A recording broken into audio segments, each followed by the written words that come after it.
No, that one's not it's Katie Gamble at front. I'm going to try and one of the do other some Packet detective work athletes. here. Tammy I'll tell you Quinn. what, Could you be got Tammy Quinn, maybe.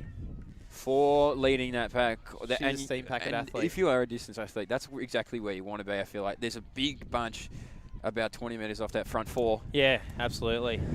Now, there is a chance that a couple of these athletes have come on and off the start list as well. I heard a nasty rumour earlier today that that one of the athletes from Steam Packet couldn't run today. Oh, yeah. And quite the replacement is coming in for them. And I'll tell you what, this bloke, we might say who it is a bit later, but this bloke, I wouldn't want to be too close to him over a 400 or 800 metre. So he has wheels quite a to handy burn. addition for that Steam Packet team for the men's later on. I want to give a huge shout out to Pete Chappell, who's just sent me through a text saying that he believes it's Tamara Quinn at the front of the race. So thank you so much. Tammy if anyone Quinn, has any idea of the people we miss, please feel free to comment or message. Yeah, please. So Tamara Quinn, who's just been overtaken now by the Morton athlete. And Sarah Billings, she's going to lead that second pack. People start to make a few moves now.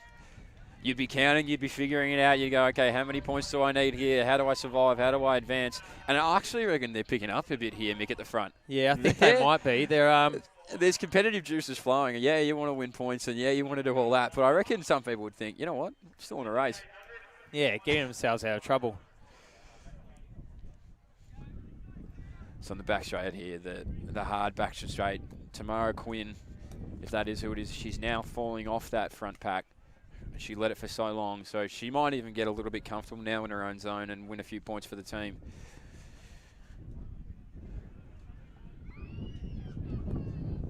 And Lyndon Hall, she has stayed in that third position the entire race. Yeah, will she go for a kick away in this last lap, do you think, or will she sort of be happy just collecting the 38 points as opposed to the 40 points? You know what? I reckon she's a competitive beast, and I reckon she's going to go a bit, hey, go on, let's take the win here. So she's going to sit comfortably, very comfortably behind them here. We see someone like Lydia O'Donnell leading them out. She's up the front of the field, and she's not a 400-metre runner. I think being more of a marathon, 10K specialist, she's going to want to maximise her points in the 3K right now, and maybe even the mile. And then it might just be a matter of her getting through the later rounds as well. So where she can collect the top points, she will be trying to as she leads them around, Lydia O'Donnell, for Team Morton. If you're these 4, even at the front, you're feeling pretty good, you're feeling comfortable, you're like, yep, this is what it is. It's this pack behind them that I'm going to find the most interesting, and they're literally all strung out behind each other, and they're just seem pretty comfortable to make it through to the next round. Or will there be a few coaches on the back straight going, hey, we need a few of these points. We've bolted in either the distance or the sprint start of this. Let's see what you can do. And now we've got 150 metres to go. Will anybody here make some moves and try and win some bulk points? So they're already going to get a lot, but... Yeah, try and get a read of where this top 20 cutoff is. So we have the 3 girls at the front, 1 more girl, and then in that big, thick pack, 1, 2, 3, 4, 5, 6, 7, 8, 9, 10, 11. Then we've got a bit of a gap, 12, 13, 14, 15, 16, 17, 18. Ooh. So there's top 18 all within 100 metres. Then there's a couple more just coming off the back there. So 400 metres to go for the leading women. Trying to get a bit of a read of where the total points sit as well. Coach Jack Rayner now makes his presence felt at the start-finish line, and he's clapping his hands saying, hey, we need points. Let's get moving. Jack Rayner, of course, the coach of Evolution Business Systems, recruited his girlfriend, Nat Rule, not the worst recruit. Smart. He's a smart man. Or maybe he had to recruit her. Maybe he saw another. Going on. It might have been someone for Faster PB who might have been a bit more... Faster PB at the doghouse. You got to weigh him up, don't you? Yeah, exactly. Lyndon Hall. She's moved out of that third place into second, so 39 points right now for Lyndon. And it's our Morton athlete. Still out in front. And here we go, Mick. There are moves being made in this pack behind. And they're going to jostle around now, and they're going to try and figure this out. Who's going to get the points? Lyndon Hall going to take the 39.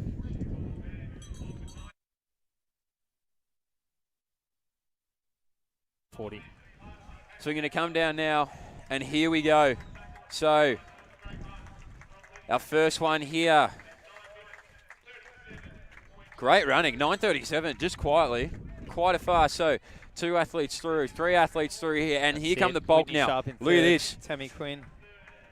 4, 5, 6, 7, 8, 9, 10, 11, 12, 13, 14, 15, 16, 17, 18, 19, 20. Our 20th athlete, I believe, here is our one in orange.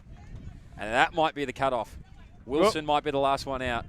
Yeah, they get stopped when they come across the line. Charlotte Wilson, the last one out of there. So the first 20 through. So 21. And they're going to take time to recover. 10 minutes now from the first place getter. But all these other athletes who are coming in now Fantastic racing. will still get points for their team. So every position is still going to count there in these final stages. Sophie McMiniman, Megan Dixon, Abby Goldsworthy, all collecting valuable points for their team. Steph Condogonis now coming in as well for ID Wealth, Kaiser. Beck Barry Steam down Packet. the front straight. So interesting. Steam Packet had a couple of athletes right up the front end of the field there, but now they've got a couple sort of in the back end as well.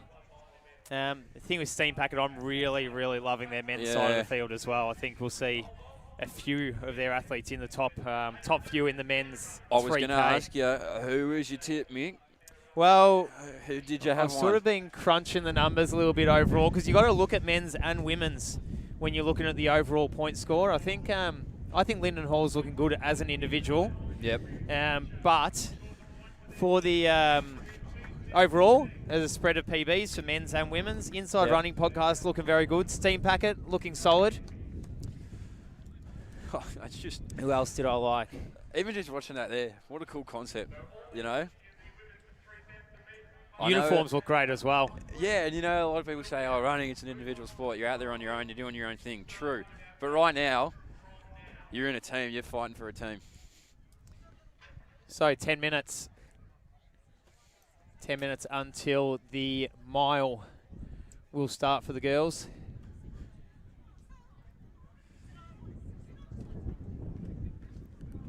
I told you, coming into that last lap, there were plenty of moves being made. There were plenty of people trying to jostle to try and get as many points as they can for the team. So far, absolutely loving Morton because Lydia and Lyndon both in the... well, did they come 1-2? They were 1-2. Yeah, 1-2. So 1-2. So 79 huge points just to start off with. I think Abby Goldsworthy and... Sophie McMiniman as well, both Morton runners. They were finishing, I think they were around the 25 to 30 mark. Well, so having 2 extremely high point scorers early will help Morton. I'll tell you what, you're probably not disappointed to have Lyndon Hall running a mile for you. No, I would say. Having the Australian record to her name, I don't think you're disappointed. Now looking across the men's side of the Morton list, there's a few threats, but not as strong as the women's side, so they'll want to capitalise on the points early on here. There we go.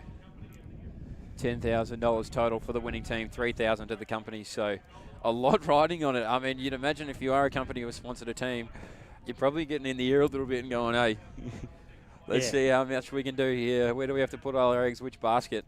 And you see Mick over there, a few of the girls now, they're going for a jog, they're going to run through. It's almost like a session, isn't it?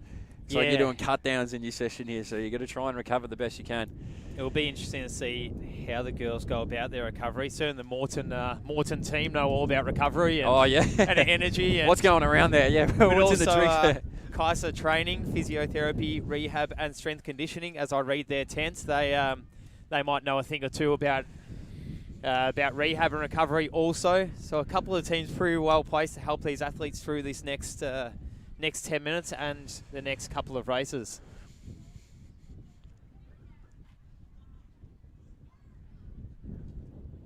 Well, you got to think there's a few happy companies, a few happy coaches out there, and I'll tell you what, a little bit like Box Hill, the local tracks have so much to offer. The atmosphere down here at Geelong's phenomenal. John Landy Field, a famous athlete within Australian distance running, so great to see so many down here. So 6 minutes to go until the mile race will start. 1,609 metres for the mile. I'll start just back from that start line. So then we'll get a bit of a read on how many athletes from each team have kind of made it through as well. Well, you saw how quickly they were down there at the line. As soon as 21 was across, it was It was a little bit hard to get the read on that. I was trying to sort of do a very quick points calculation as well, and that went out the window pretty quickly. Oh. So even if I had a calculator, I couldn't figure that one out. Yeah, it's going to be a little bit of a mystery towards the end, but I'm sure there's a few keen coaches with keen eyes out there who would know exactly what's going on and how's everything going at this point. We were talking about Jack Rayner's boyfriend, Brownie Points, picking his girlfriend as his first pick, but I can see Jack Holden over there giving the debrief to his girlfriend post 3,000. So a lot of great relationships around here, thriving right now. So when the women get on the line, we'll get a bit of an idea who's going to be contenders. Remember, they have to finish in the top 10 in the mile to make it through at an 800, and that's when it will get really interesting. And you're not going to want too much of a divide that you had in that 3,000. It broke up pretty quickly. I imagine I have less time to spot somebody room, but I mean, your legs are a little bit tired. You're not going to quite have that kick that you may usually have. You've got to be really smart as this starts to get faster and faster and your legs start to get more fatigued. 800, I think, of all of these events is going to be the most carnage. Absolutely. You make it through the last 400, you're going, all right, I got one lap. And I got to make this through, but that 800 is going to be all kinds of hurt. Yeah, and then 400 is going to be a bit of a hang on and see what happens for a bunch of distance runners pretending they know how to run a fast lap. I'll read out some of the prize money on offer tonight, Mitch. Yeah, great. We've got it on the screen in front of us. First of all, each athlete competing tonight gets $100. So they signed up, and if they get drafted, if they're in the top 80 or one of these athletes who get picked, they get $100 for competing tonight. So it's like a event bonus, I guess. So that's pretty awesome. That doesn't happen much in athletics for everyday club runners, I guess. Also, the winning team will receive $10,000. So that's $3,000 for the business themselves and $875 for each athlete in that team. So if you're in the team who wins, even if you get knocked out in the 3,000, you get $875. So for a couple of 16-year-old girls who have run the race earlier on, and they happen to be in Team Morton with Lyndon Hall and Lydia O'Donnell, that might not be the worst thing. Walk away with $875. You'd be stoked. The winning coach. So we named our coaches earlier. The winning coach gets $1,000. Oh. So this could be a little. You got Nat Rule in the team. You got Jack Rayner as coach. Might be not a bad little. I'll tell you what, Jack cash incentive go towards the household. The coach. Yeah, exactly. The overall winner for the male and female get $5,000 each. So as we said, someone like Lyndon Hall could win for Team Morton, pick up her $875. She could get an extra $5,000 for winning individually as well. 5,000 smackaroos goes a long way. Yeah, and even for making that final as well. So $2,500 for second place and $1,000 for third place. So there is some very exciting prize money and incentives up for grabs.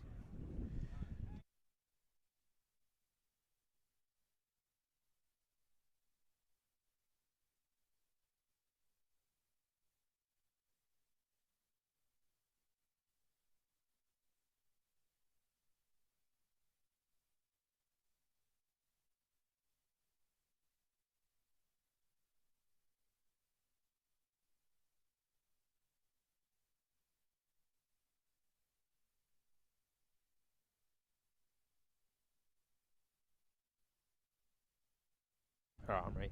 Hey, Mick, I'm seeing a lot of yellow. Yellow being the Bayleaf team, Team Bayleaf.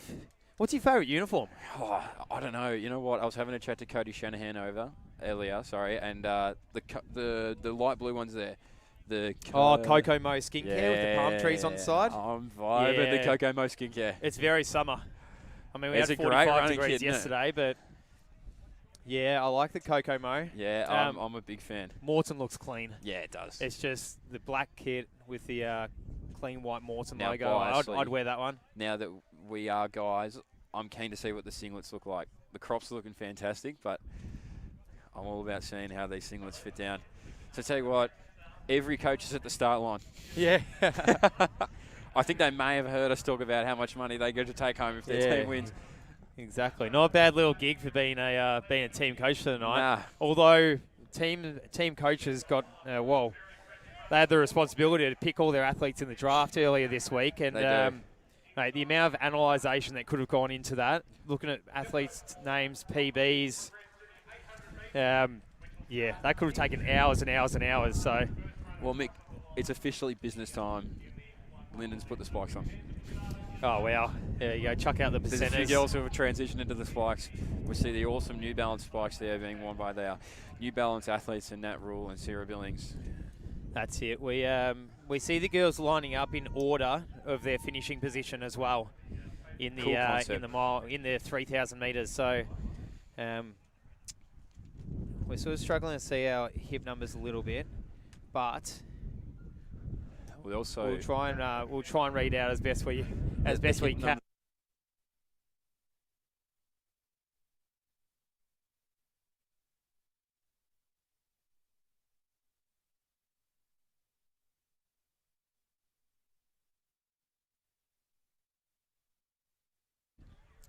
Tell you what, Mitch, as well, we talked about getting points, and although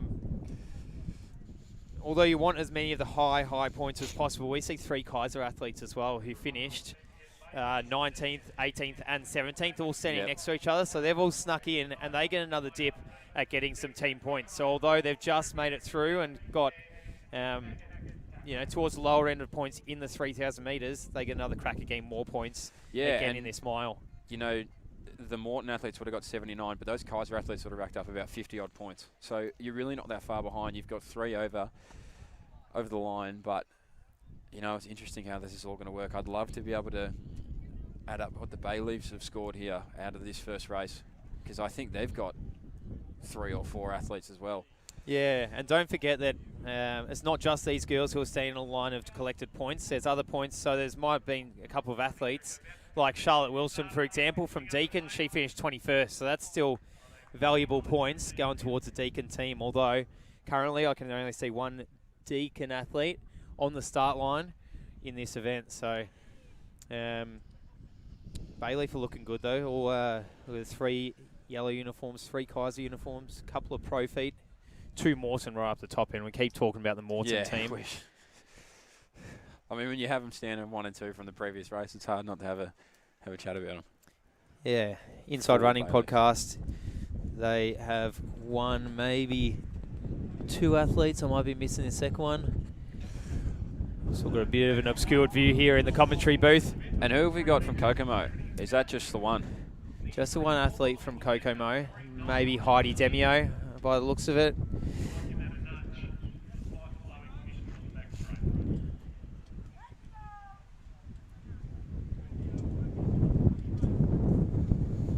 Oh, Tess Rhodes, actually, judging by our starting list here.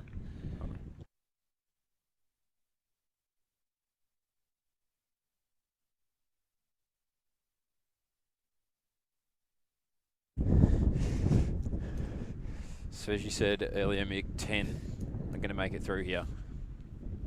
And you're right, it is Heidi Demio for Kokomo. Yeah, I thought it was. And then the red side out switched through me. I need to I'm apologise. pretty good with faces, but I could be mistaken different sometimes. Names on the start list here, so absolutely, we'll try and work them out. So we might see some of these athletes as well who maybe have finished back towards, who are starting on the outside of this this starting line, but they might be more, mile specialists as well. So you might see them move up the field now they've just made it through the 3K.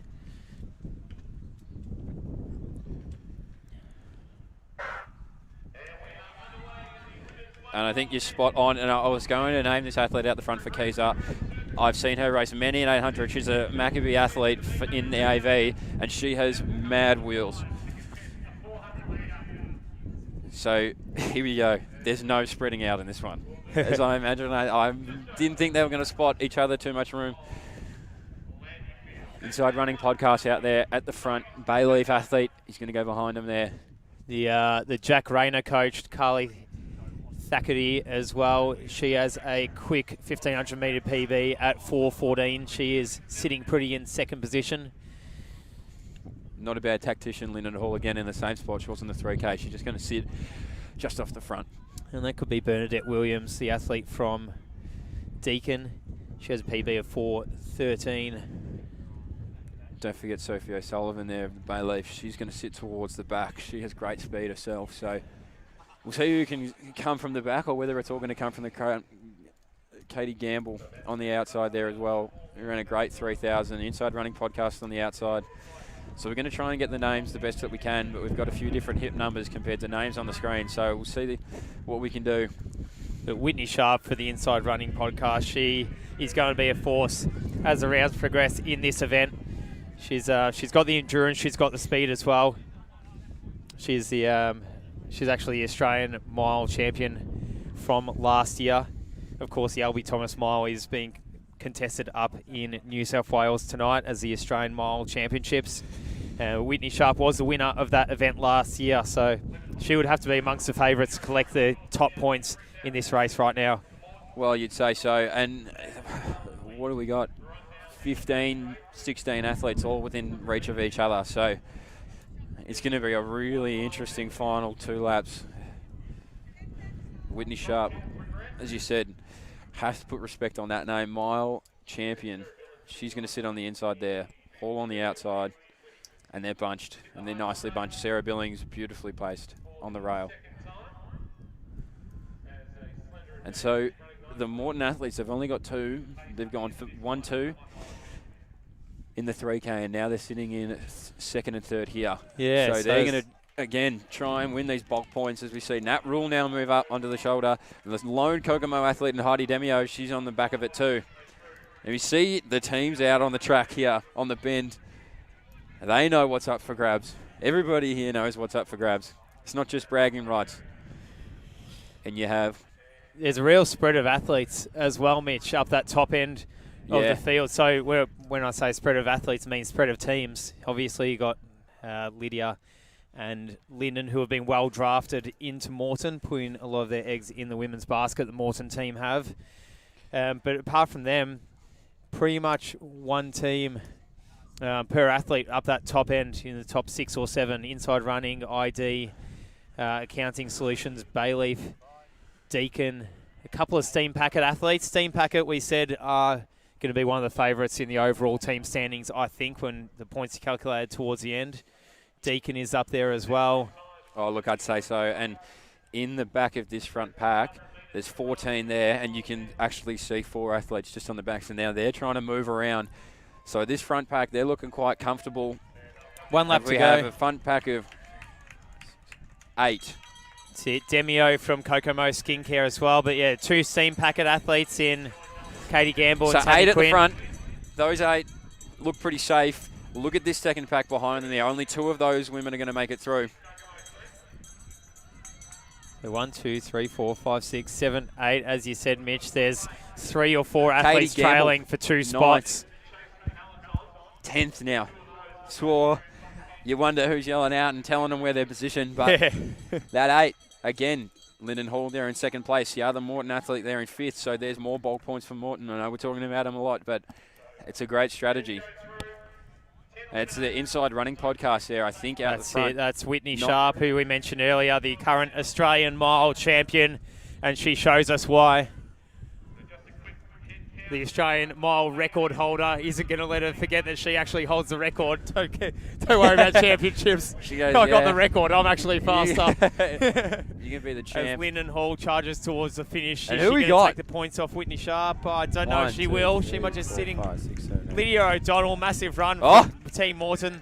Okay, it's Hall, Sharp. 3. This is it here. Esther Keown from Inside Running Podcast makes it inside that top 10. The first one out. The rest of the women now make their way through. And every point counts, as we all said. All points. Bayleaf comes in. 3 of the slower competitors in this mile race. However, as 3 competitors from Bayleaf who are collecting points to go towards that total team tally.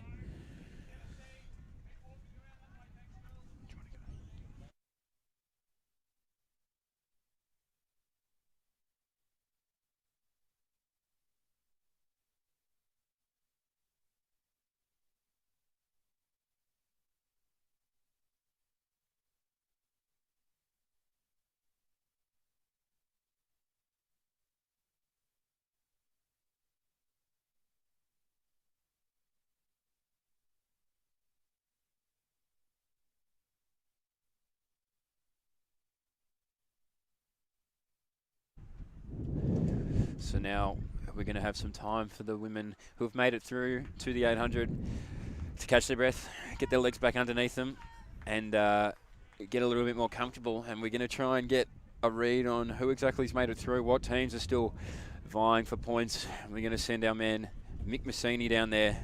So have a chat, find a coach, find an athlete, and have a discussion. He's our very own roaming Brian. We'll call him roaming Mick. I think he's on here. I think we've got Jack Rayner. They said I was going to face you and yours. No, he says this way.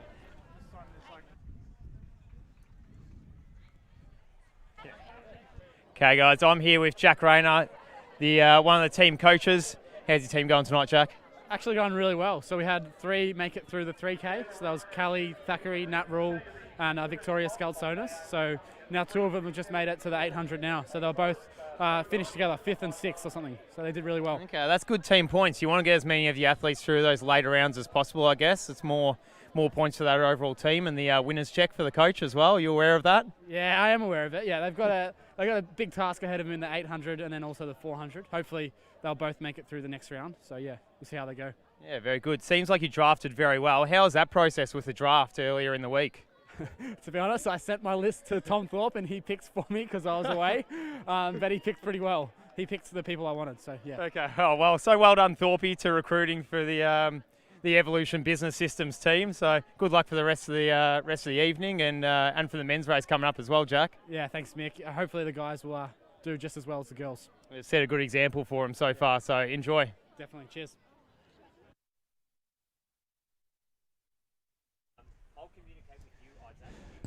Brilliant there to get into the mind of Jack Rayner, who's picked a fantastic team. He has picked them, but good on you, Tom Thorpe, for doing the bulk work to get him across the line. But Mick's still out there roaming. He's hungry, and he's locked back in now.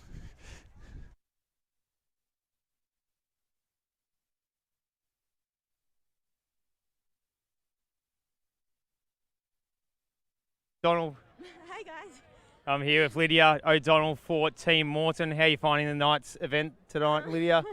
It's fun so far. I mean, it's been tough. That mile was pretty rough. Not gonna lie, like I'm not really like a sprint. For me, a mile is a sprint, so that was pretty tough, but it's fun. Yeah, now you've been running marathons this year, so you got an 800 metre commy up next. How are you feeling about that? I'm just trying to get some race tactics off the 800 metre runners because I have no idea how to run it. But I think I just got to go. I think my marathon pace is probably similar to my 800 pace. I don't know if I can run much faster. And if you happen to make it through in the top 5 in this 800, how's that 400 going to feel? Look, I'll put on a good show for everyone. It'll be pretty funny. Very good. Well, you've done very well so far. Collect some great team points for Team Morton, so good luck for the next race. Thank you. It's been fun. No worries.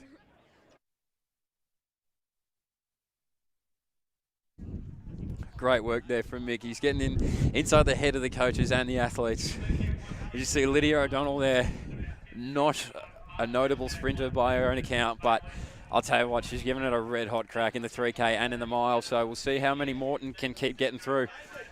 And a great atmosphere down there for all of those who are watching. We see Mick now enter the tents, and he's going to see who we can get from the tents. So he might, no. I think he was going to try and grab a man who's not racing in Lukey Matthews, who's down here to support, which is a great cause. We see a lot of hugs, a lot of handshakes, and a lot of people who are aware of what's on the line. So a few more minutes now before we get into the 800. And Jack Rayner, we got into his mind. We see him walking around with his athletes there, just saying, hey, great work. Let's keep it up. Let's keep this ball rolling. So 10 women are going to toe the line. Only 5 are going to make it through to the final event of the 400. And don't forget, the woman who does win the whole thing, so that is the one who wins the 400 at the end of the night, will take away $5,000. So as much as you are racing for the team and for your teammates around you, there is still a great incentive there to be able to take the overall win.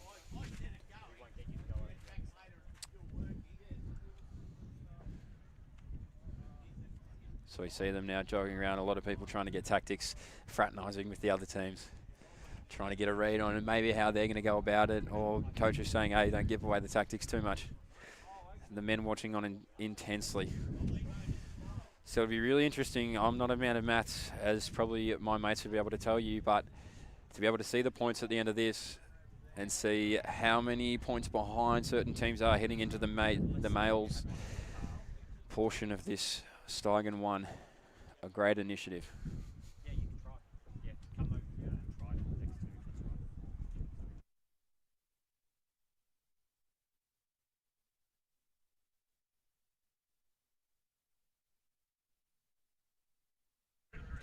So we're here at there 3 minutes now until the women's 800.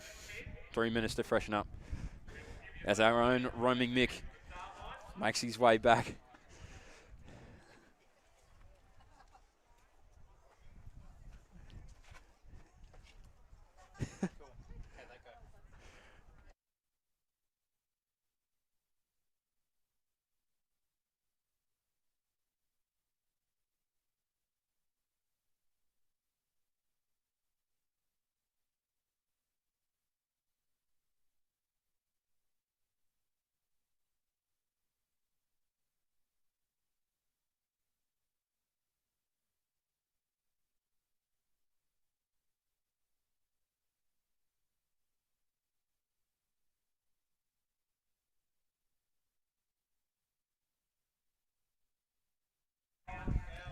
So about 2 minutes here until the women's 800 starts.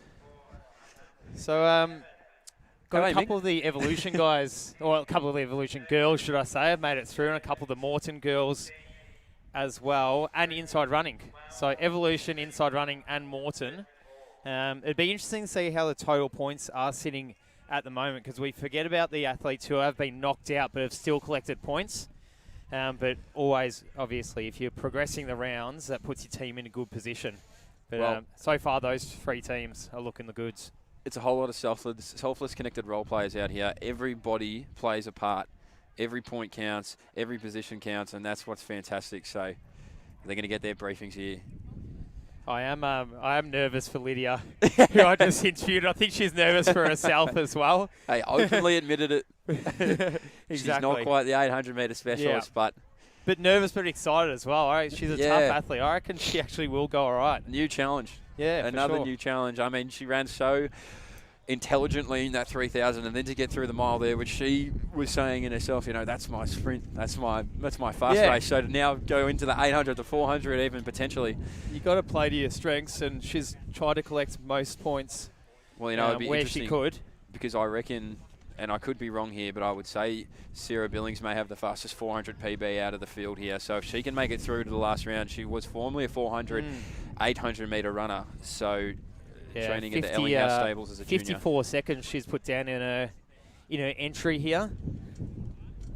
So that's pretty quick. That's it's good going.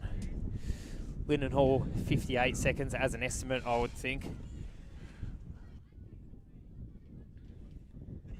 So yeah, definitely right about Sarah Billings. She'll be dangerous. And we could be lucky here, Mick.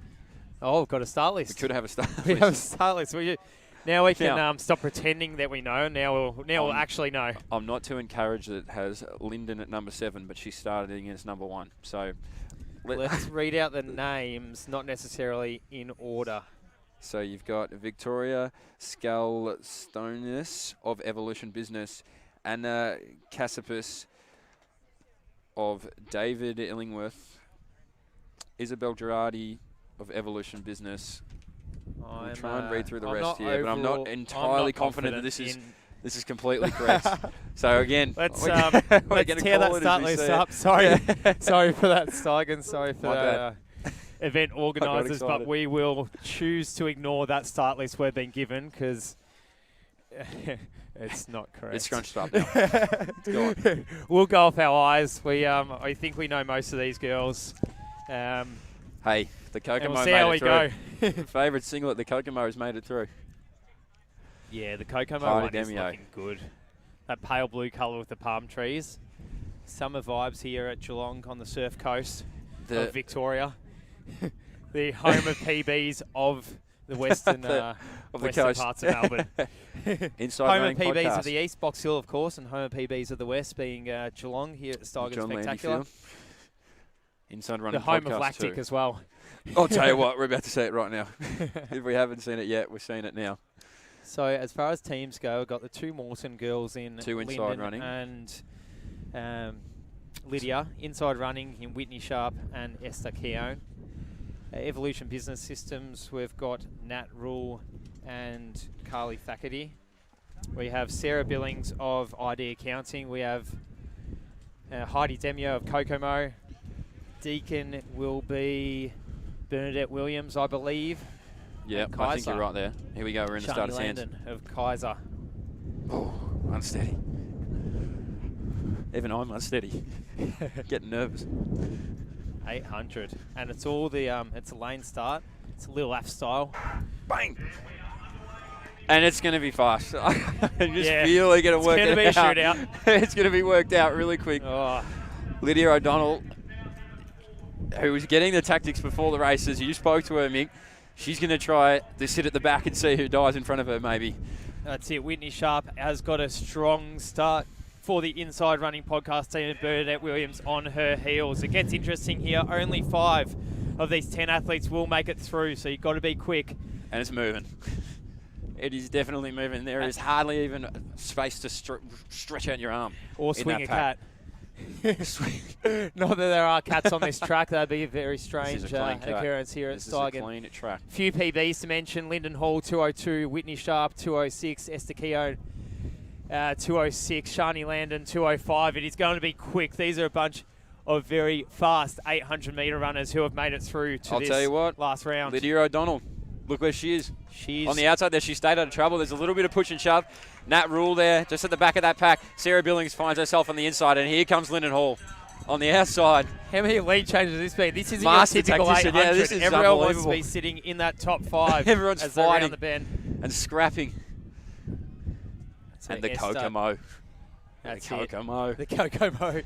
Esther Demio Keown from the of Inside Running Kokomo. podcast has actually pulled out right at the back there. So I'm not sure where that will leave them with points. Lyndon Hall does lead them around the back straight with 250 metres to go. Whitney Sharp on her inside. Sarah Billings is Currently right there Nat as Rule's well. that last one through.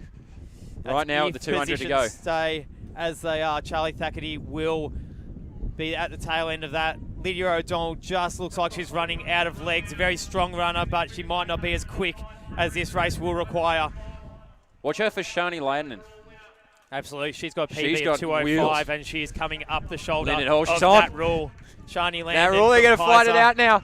Who's going to make their way through? So Lyndon it's only Hall, 5, Mitch, that Sarah will make Billings. it through. Lyndon Yep. Hall, Sarah Billings, Whitney Sharp, Landon. Shani Landon, and Nat Rule, Bernadette the first one Williams will out. be your top 5, Demio. with Nat Rule just to miss out. Kokomo Wow. Skincares, Heidi Demio, Lydia O'Donnell, and Carly Thackerty will all miss out on that final 400. Do we have any doubles? What an 800 race. I wish they were all like that. Well, that was just... It was like a rep. Landon, It was you pretty just much get- run she came like a from the rep clouds. at training, but your That's- last rep. That's unbelievable. And now, I think we did say it, the lactics come through. Now Yep. the 400. Yeah. And it's the... now it's sustaining it.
So we have 10 minutes now until the 400. 5 athletes going to fight it out. And we have one athlete per team, not the total number of teams, but of the 5, they're all coming from different teams. So we now send roaming Mick out to get some interviews. And of those 5 that have made it through, we have Morton, ID Accountants, Keezer, Deakin, and IRP are the 5 teams that are going to be fighting it out in the 400.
So Mick's out now, trying to find some people to interview and have a conversation with. And it looks like there's a lot of tired bodies out there. That's a lot of running into 3,000 a mile, so 1,609 metres, 800 and 400 if you were to make it through to the end. So that's a lot. It's a toll on your body. And you got to wonder what your training week is like leading into this, because this is a fair bit of work. It's not just one race. You're putting your body through a lot of constant stress, and it's also broken up a fair bit as well, because you've got the 10 minutes between. So we've got Mick. He's out there finding some people to have a chat with. Here he is.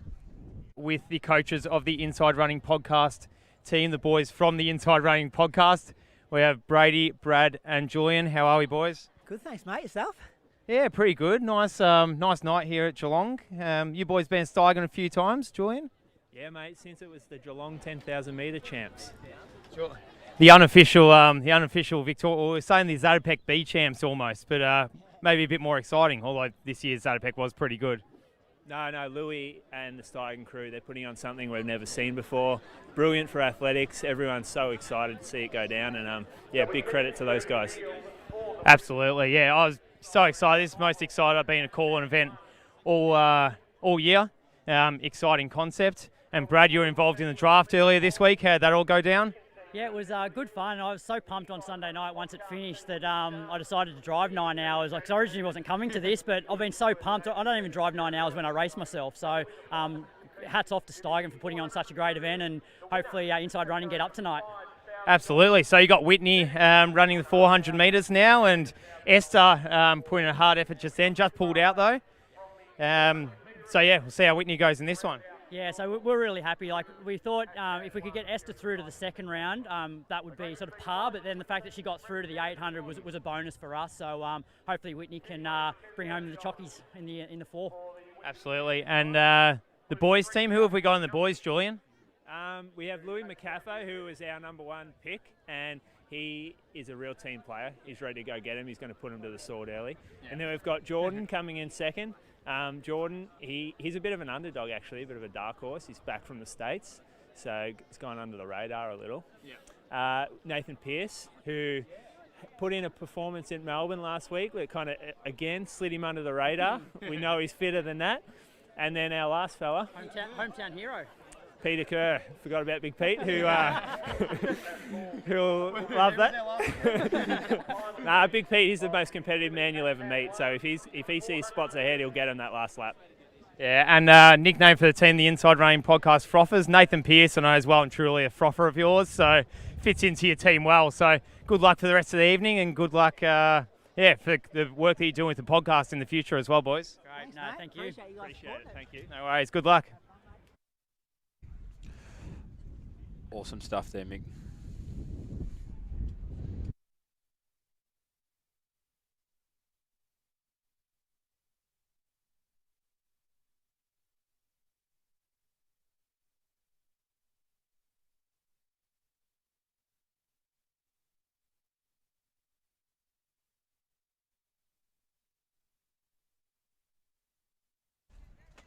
And we're back here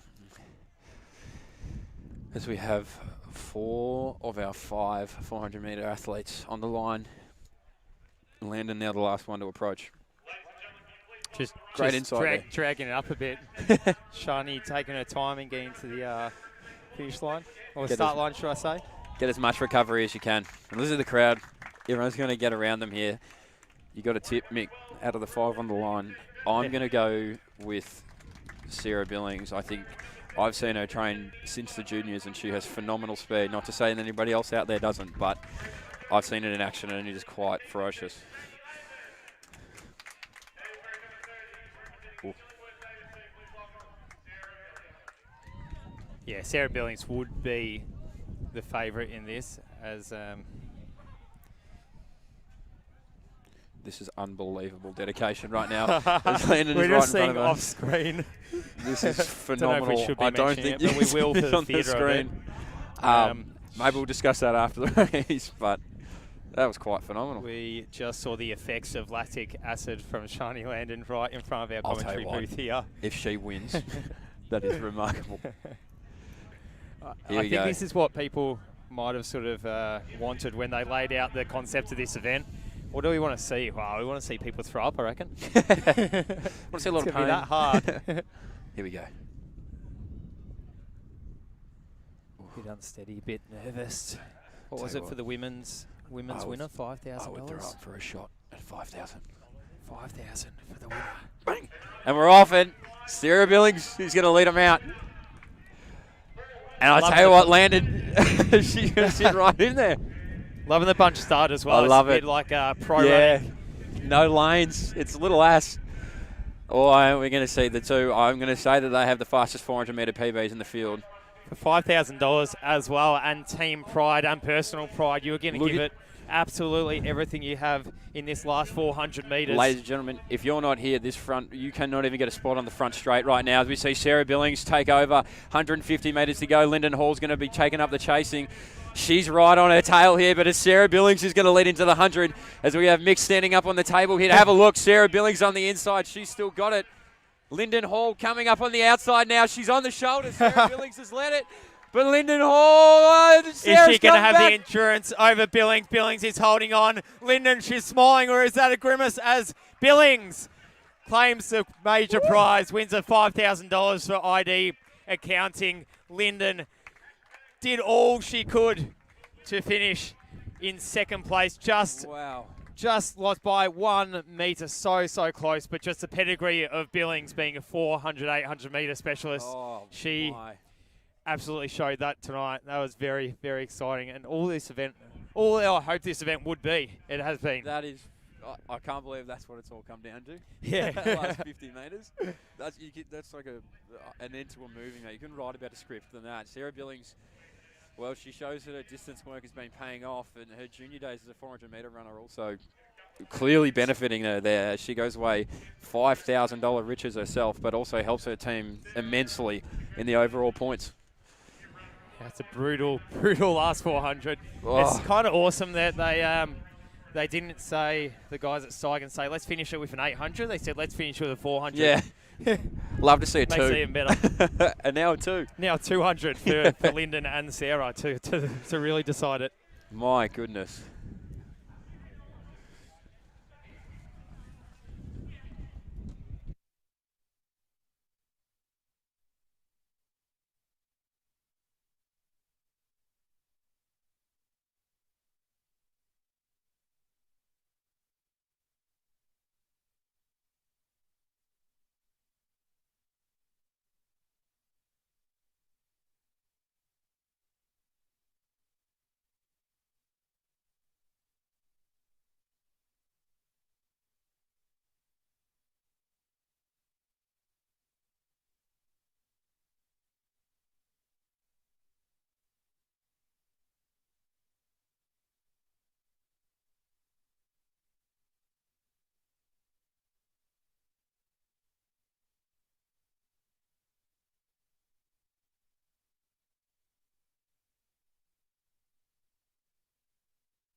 And I know we were just saying a little bit earlier, Mick, now run a 200, but as I say that, we have the elite 200 metres out here about to get onto the line.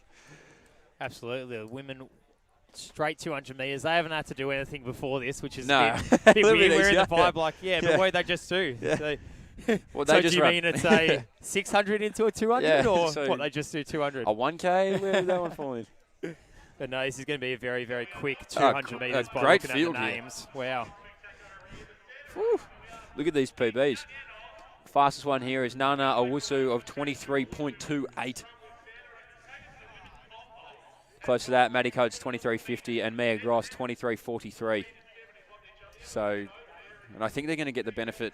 And I'm trying to pick up where the wind is going here, but I don't think they're going to cop a headwind at all. So it's going to be a quite nice race for them for the half a lap. Yeah, absolutely. The men will follow the women's 200 metres as well. So a quick couple of 200 metres, and then we'll be on for the men's #1 event, following what we just saw in the women's. Quite exciting event that will be. It would be interesting to see where the total points are lying at the moment. Someone's got the information, and I would like to know it. Please as flick it all through. the coaches would. Please flick it through. If someone's at home and they're analysing all the points, which you'd be able to do with the hindsight of our replay on YouTube, that would be a nice one Please as well. pass them through. Yeah, it doesn't have to be public. Just send a text, private Facebook comment. We'll pick it up. Instagram. If you'd like Mick's number, it is. No, we won't give it out. 0411111116. If you caught that. I think that was the correct If amount you caught that. So once again, a run through these teams that we had in the Steigen one. These businesses do pay a little bit of money to have their name up and get some exposure, have their names on the singlet, and have the potential to win the overall prize for their business of $3,000. So we had Kokomo Skincare, we had Inside Running Podcast, Morton, Evolution Business Systems, Illingworth David Accounting, who our winner just came from in Sarah Billings, Steam Packet, Deacon, Kaiser, Profeet. I don't believe I've missed anyone there, Mitch, unless you can see anyone. I think you've nailed it. I think I have done our 10 businesses who have been investing for this year in this concept. As I said, so many prizes up for grabs. Lots of cash they're put in to attract great athletes and make it such a competitive event. And these businesses have been investing in the sport in this event down here at Geelong. I'll tell you what, you're taking a few people who have actually already been teammates before into this men's race and you're pinning them against each other. Sam McEntee and Geordie Williams, teammates for 3 years over at the Villanova Wildcats. So they're going to go up against each other. And we have a host of PBs. And just to get an idea here, our top 12 runners here have all run under 8:20 for the 3K. Yeah, not bad. We and have our top 20. We have 3 guys under 3:40 for the 1500, a few under 150, and I'm looking at some 48.2 for a 400. And it might not work out this way necessarily, but judging by entry PBs, if you want to come in the top 20 in this men's 3K, you've got to be running under 8 minutes 30 for 3K. Yep. That's as far as PB go. We know that might not happen tonight, but that's the standard that these guys are going to be at. And as we said, Steigen have made the decision to put up a lot of money, get businesses to invest, and have some decent cash prizes up for grabs.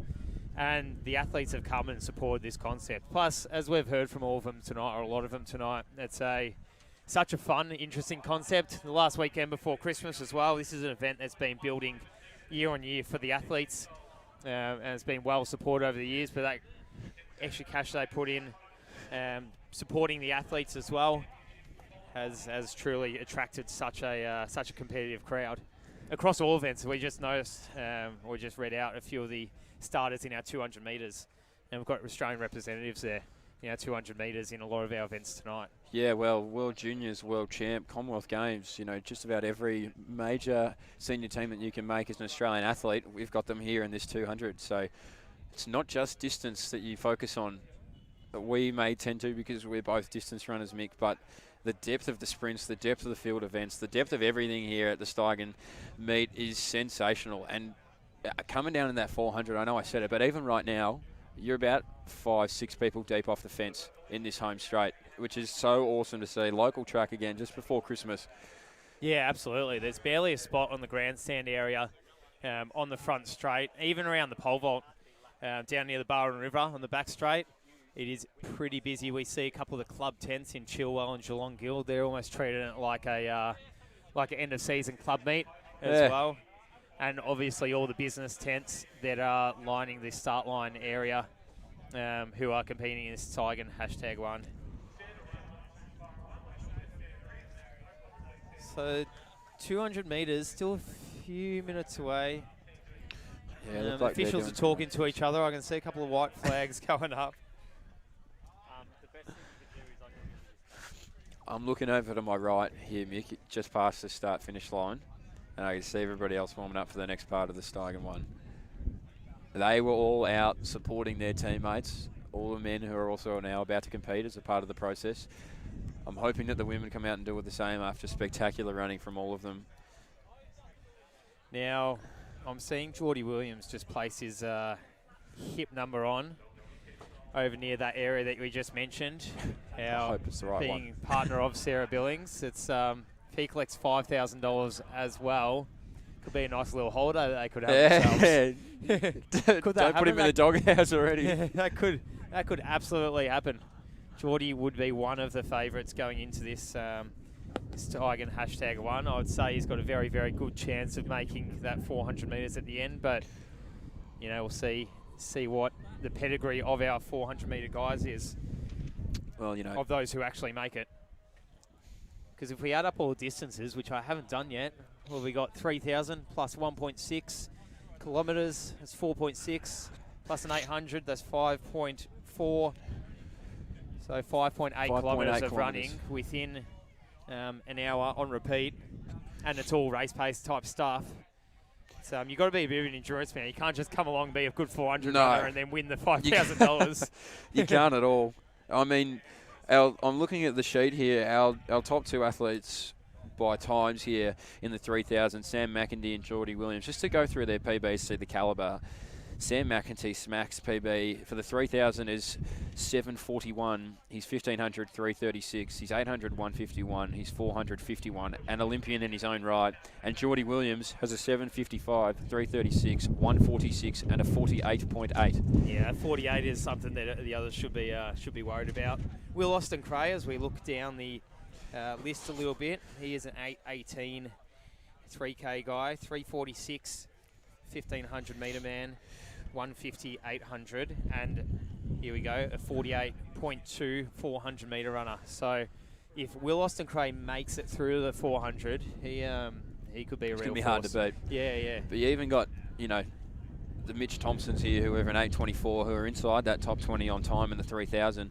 He's so consistent and fast enough in the 400 that if he can just keep biding his time and make it through, you never know what can shake it up. So we're excited. We've got to focus on these 200s, but exciting times as they're in the blocks and they're doing maybe their final warm-ups.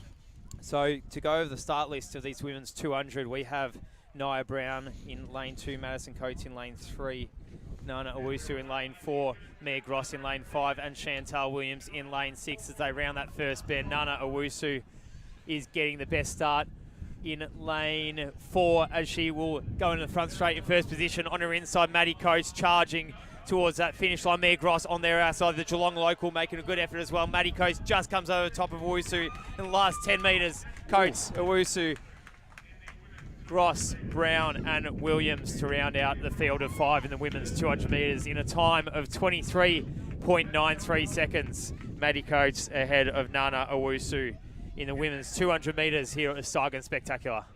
Great racing in these conditions. That's phenomenal, 23.93.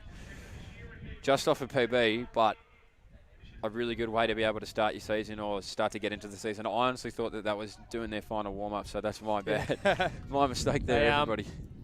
Good race as well. Like Owusu got the fast start and Coates just waited and sprung as soon as she got into that final straight there as well. Typically a great starter. coached by Tony Marsh down at Box Hill. So I think she'd be happy with that, but I can't really speak for them. But great way to close that out there in the 200. Nice and fierce and competitive. And great win by Maddie Coates, the Adidas athlete. Okay, and the boys will be up next. Looks like there's going to be 2 heats for the boys. The B heat being first, followed by the A heat. So the competitors in this B heat who are getting in their starting blocks now. In lane 2, we have Braden Portelli. Lane 3, Joshua Perdestat. Lane 4, Andrew Simmons. Lane 5, Finlay Kisrop Cole. Lane 6, Will Gray. And lane 7, Christian Davis. Okay, now they're definitely doing warm-ups. Otherwise, Christian Davis has got a flying start. So again, a lot of fast times here in this B race. And if this is the B race, you can only imagine what the calibre of the A race is. With Jack Hale waiting on the other side of this race. A 20.60. It's quick. Anas Abu Gunabar as well. The interstate athlete has a PB of 20.89 to his name. Cameron De Bruin from Glen Huntley. Will Johns. Few quick boys in this next race, but the race on screen at the moment to run through them again. Braden Portelli of Western Athletics, Joshua Perdesat of Geelong Guild, Andrew Simmons unattached, Finlay Kisrop Cole of Geelong Guild, Will Gray also of Geelong Guild, and Christian Davis unattached but wearing the Chilwell singlet. So Christian Davis, typically a 400, 800 metre runner, but I know does a fair bit of speed training as part of his training regime. Well, I'll tell you what, for a 480 metre runner to have a 21.98 200 PB is probably coming in handy, I would say. Absolutely. They're behind the blocks now.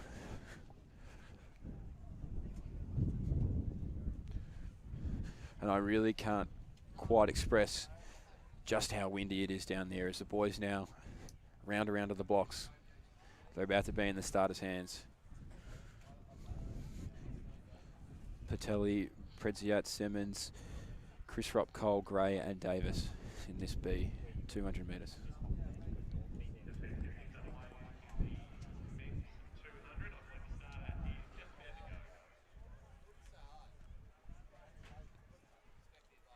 And we're away now. And it looks like it's going to be quick on the inside there, and that'll be our Western athlete in Braden Patelli now as they round the bend. But in the middle there on the outside, it's Geelong Guild athlete Will Gray. So Will Gray's going to lead the middle of the straight with his Geelong Guild predecessor in Joshua Predziat. Gray, Christian Davis on the outside now. We were talking about the 400, 800 metre runner, but it's going to be Will Gray. He's going to take it out in 21.75. Davis second there. Predziat there in third. And the rest of the field came through behind him, but he started like a bullet out of a gun, did Will Gray, and he held on there. Christian Davis flying on the outside, and he would have been incredibly close, if not under his PB. So he'd be very happy with that. And that could have been Finlay Kirsop Cole. Sorry, Mitch, that finish in first position there. Is it? Yeah, in lane 5. Guys. Gray in the black singlet, just in between Davis and Cole.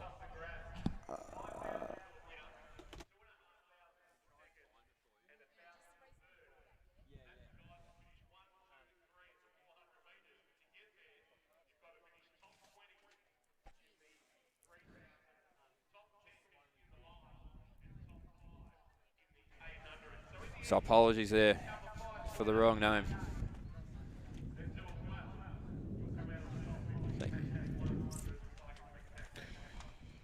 So it is Finlay, Kirsop, Cole, and 21.73. Christian Davies with a new PB of 21.84. Joshua Perdestrat, 22.32. Braden Patelli, 22.57. Will Gray, 22.65. And Andrew Simmons in 23.80. So great racing there in Heat 1 of 2 of the men's 200 metres. As we turn our attention to the next of the heats. And lane 1 will be Will Johns, unattached. Number 2, Cameron De Bruin of Glen Huntley. Number 3, Jarrah Contesh, who's unattached. Number 4, Anas Abu Ganaba, who's also unattached. Number 5, Jack Hale of Essendon. Number 6, Jake Penny, who's also unattached. Number 7, Michael Roman and unattached. And number 8, Luke Stevens, unattached. So a lot of men without a club, according to the start list here in this race. Yeah, a little bit strange. I'm sure all these athletes do have clubs. But, yeah, maybe a couple running in their plain singlets or, I don't know, issues with the entry. Because Christian Davis was clearly wearing a Chilwell singlet, but listed unattached. Not just a singlet, a bodysuit. Oh, absolutely, yeah. Can't take that off. Actually, it wasn't a singlet. It was, should I say, a kit. The old bodysuit. How old bodysuit? They should, maybe for the Steigen #1, a team with bodysuits next time. Everybody in the bodysuit. Well, other than Gerent Sports have adopted the bodysuits, I know cycling loves the bodysuits under their kits, so maybe there is something to it. Shout out to Jimmy Whelan there. But a full field in the second heat of the men's 200s. And it's hard to go past the name of Jack Hale, the sprinting sensation a few years ago, who absolutely blew onto the scenes. And he's been able to maintain and sustain. I believe he's training here in Victoria now and has done so for a little while. Will Johns, multiple-time Victorian champion. So a class field here. So to list a couple of the club singlets that these athletes are wearing, Luke Stevens in Western Athletics and Michael Romanen in the Collingwood Harriers jersey. Jake Penny is in Geelong Guild. Jack Hale is wearing Nike, but is from the Essendon Athletics Club. Anas Abu Ghanabar, I believe he's an interstate athlete, maybe from Canberra, I think. I believe Conter is there in the Essendon singlet as well, Jarrah Conter. And Will Johns on the inside, looked like he's wearing a plain singlet. So he's the only one. Yeah, really. He was truly unattached. Yeah. Well, even Jack is wearing his Nike singlet and is down as Essendon.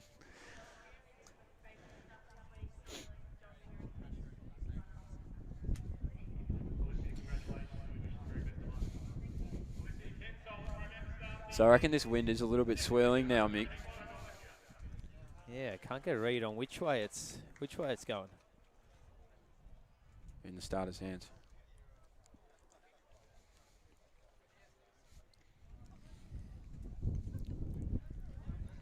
So keep an eye on Jack Hale, who tends to get a pretty quick start, the athlete in lane 5 in the blue and green Nike kit. Yeah, athletes will just stand up and take their blocks again as someone must have been unsteady in their blocks.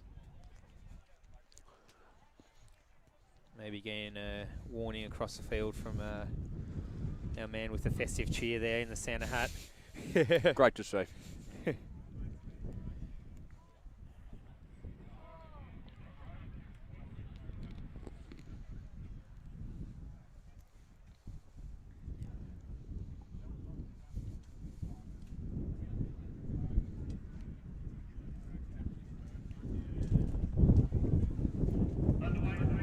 And it is Hale who's going to get the quickest start of the field. Will Johns on the inside is getting a good start as well. Anas Garbar on the inside of Hale in lane 4 is running up the straight pretty strongly. Look at Hale in the middle. It is his race. He's going to take it all the way to the line. De Bruin on in lane 3, and that was Michael Robinson from Collingwood as well. Trying to get a read on the other athletes. I was concentrating on Jack Hale all throughout race. 21.09 for Jack Hale in the inside of the track. He was always going to be hard to beat from the start. Well, looks strong, Jack Hale, and he put a few metres into them around the bend and sustained it into the straight. We absolutely got to get up to the tempo of calling sprint races after calling a 40-man field in the #1 women's. Yes, I sincerely apologise for my inability to call the 200 and sprints. I'm going to have to learn maybe a little bit from Nick Wall, the only notable sprints caller that I know of. So I need to ask you a few questions. But got Jack on the track there doing an interview. Great racing in the sprints.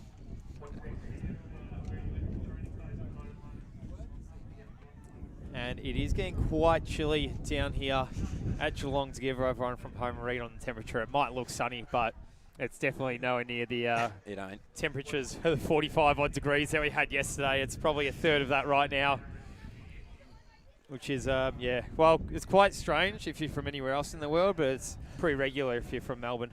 Yeah, quite typical for Melbourne. Or we should say Victoria. As we are in Geelong. Yeah, we're Keep not even in forgetting. Melbourne. Yeah. Similar. Very similar.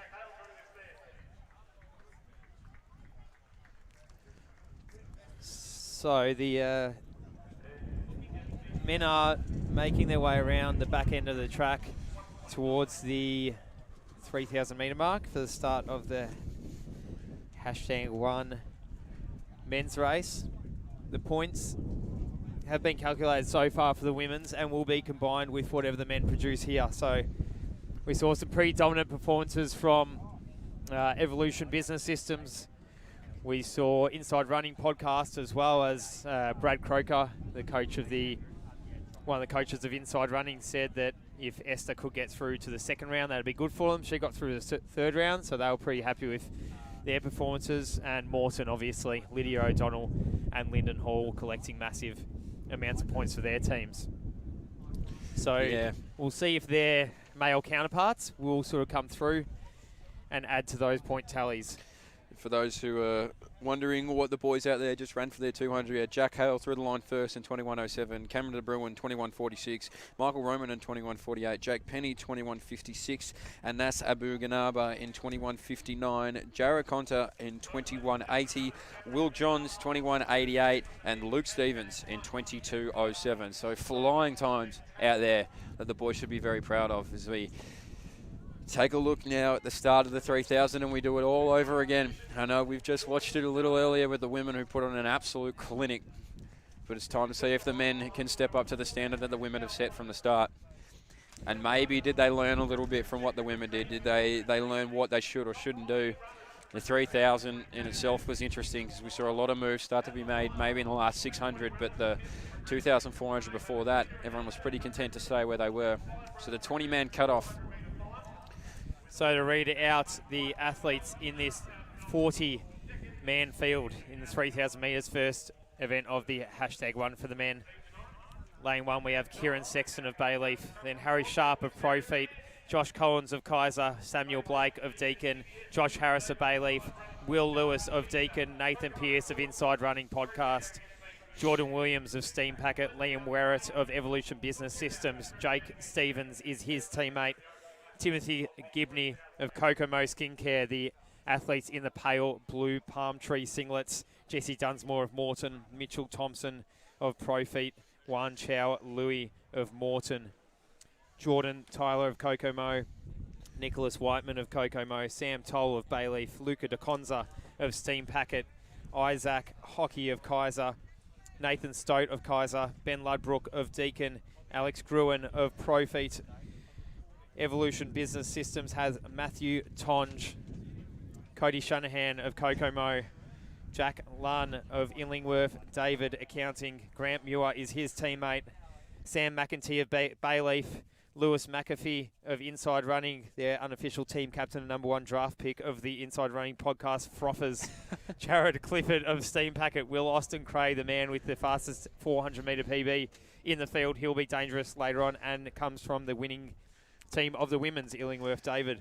Kang Nyack from Deakin, Johnny Guzman of Profeet, Lachlan Barber. I said that someone actually has come into one of the teams for Steam Packet.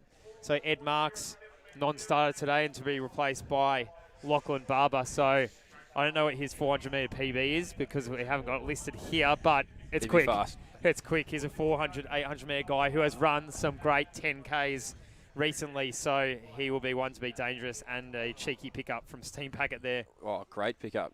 World Junior competitor. Absolutely. And to finish off this start list, Harrison Carr of Kaiser, Toby O'Brien of Morton, Pete Kerr, Inside Running. His teammate is Jordan McLennan, also of Inside Running, Dan Hamilton, Evolution Business Systems, Daniel Hamilton, Evolution, Tom Honkley Salmon of Illingworth, and Lachlan Hurd of Morton. So they are your 40 competitors in the men's. Well done again, Mick. You've just flown through that. I'm a little bit worried for Inside Running Podcast if Louis McPhee is their unofficial captain. Not great leadership from the man from the Gold Coast. No. From old Baggins. Nah, he'll be great. He's a tough competitor, so that's a great pickup for them. But don't worry about splits because he couldn't hit water if he fell out of a boat, Louis. So. But the 40-man field, you'd have to be inspired by what the women just did before them.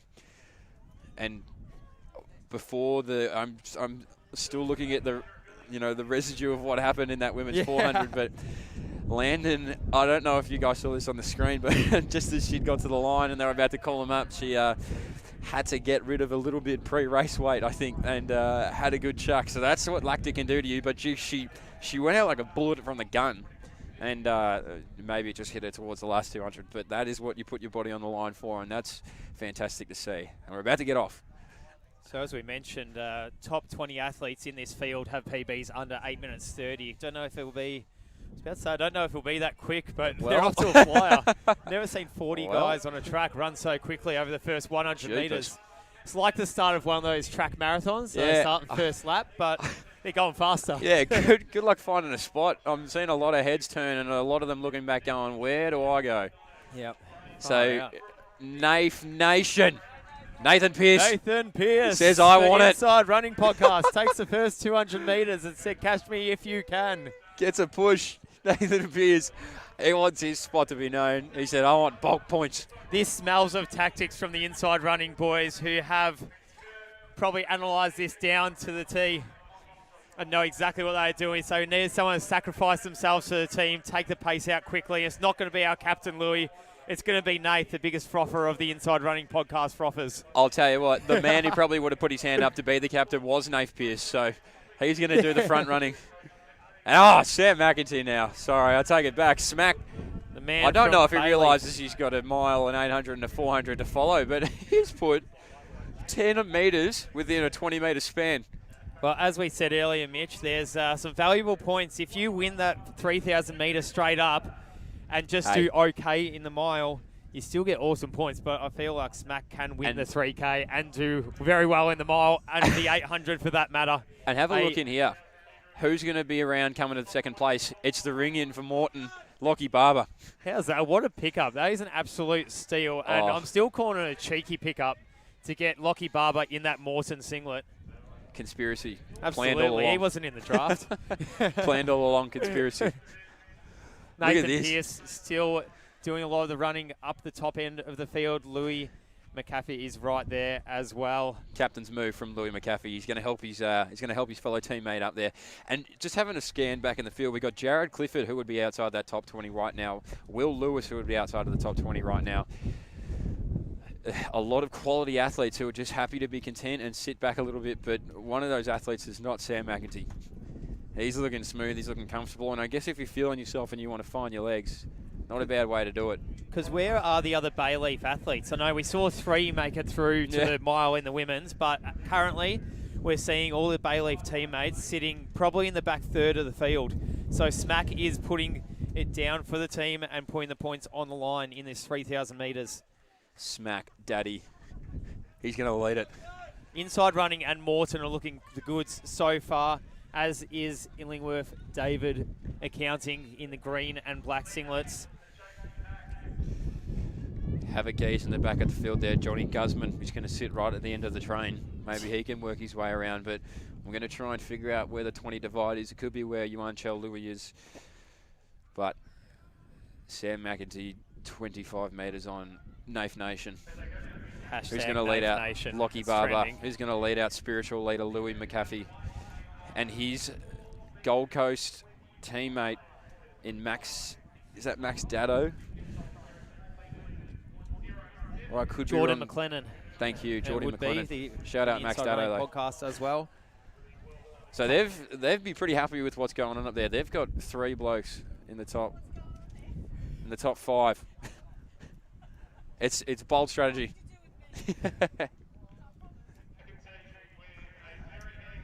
Sam McEntee Jared Clifford as well is moving up on the shoulder of Williams and getting himself into that front pack. Elite of tactician. Morton and inside running blokes. Hey, you know who we haven't spoken about? Isaac Hockey. The legend of the track, Yeah. Isaac Hockey. We haven't mentioned him actually. He was second draft pick, I think, number 2. So Jordan Williams went number 1. We've slept Isaac on him. Hockey number 2, and we actually haven't mentioned him on his home track for the Kaiser Strength and Physiotherapy. He is sitting right up the top end, and when it comes to the mile and the 800, Isaac's going to be a hard bit one of a to force. beat. I'll tell you what, I would love if anyone could tell me a single second of his life that Isaac hasn't been smiling. Because even as he ran past, he was smiling. So look at this pack. The only one out of the danger is Sam McEntee, and he's doing a training run. And he couldn't care less. Look at him, he looks fantastic. Nah, That's a look. I take it back. I don't think he actually wants to win by that much, but he wants to make sure that when it gets to like a lap or 2 to go, that he is comfortable. So he'll do a few looks around the shoulder.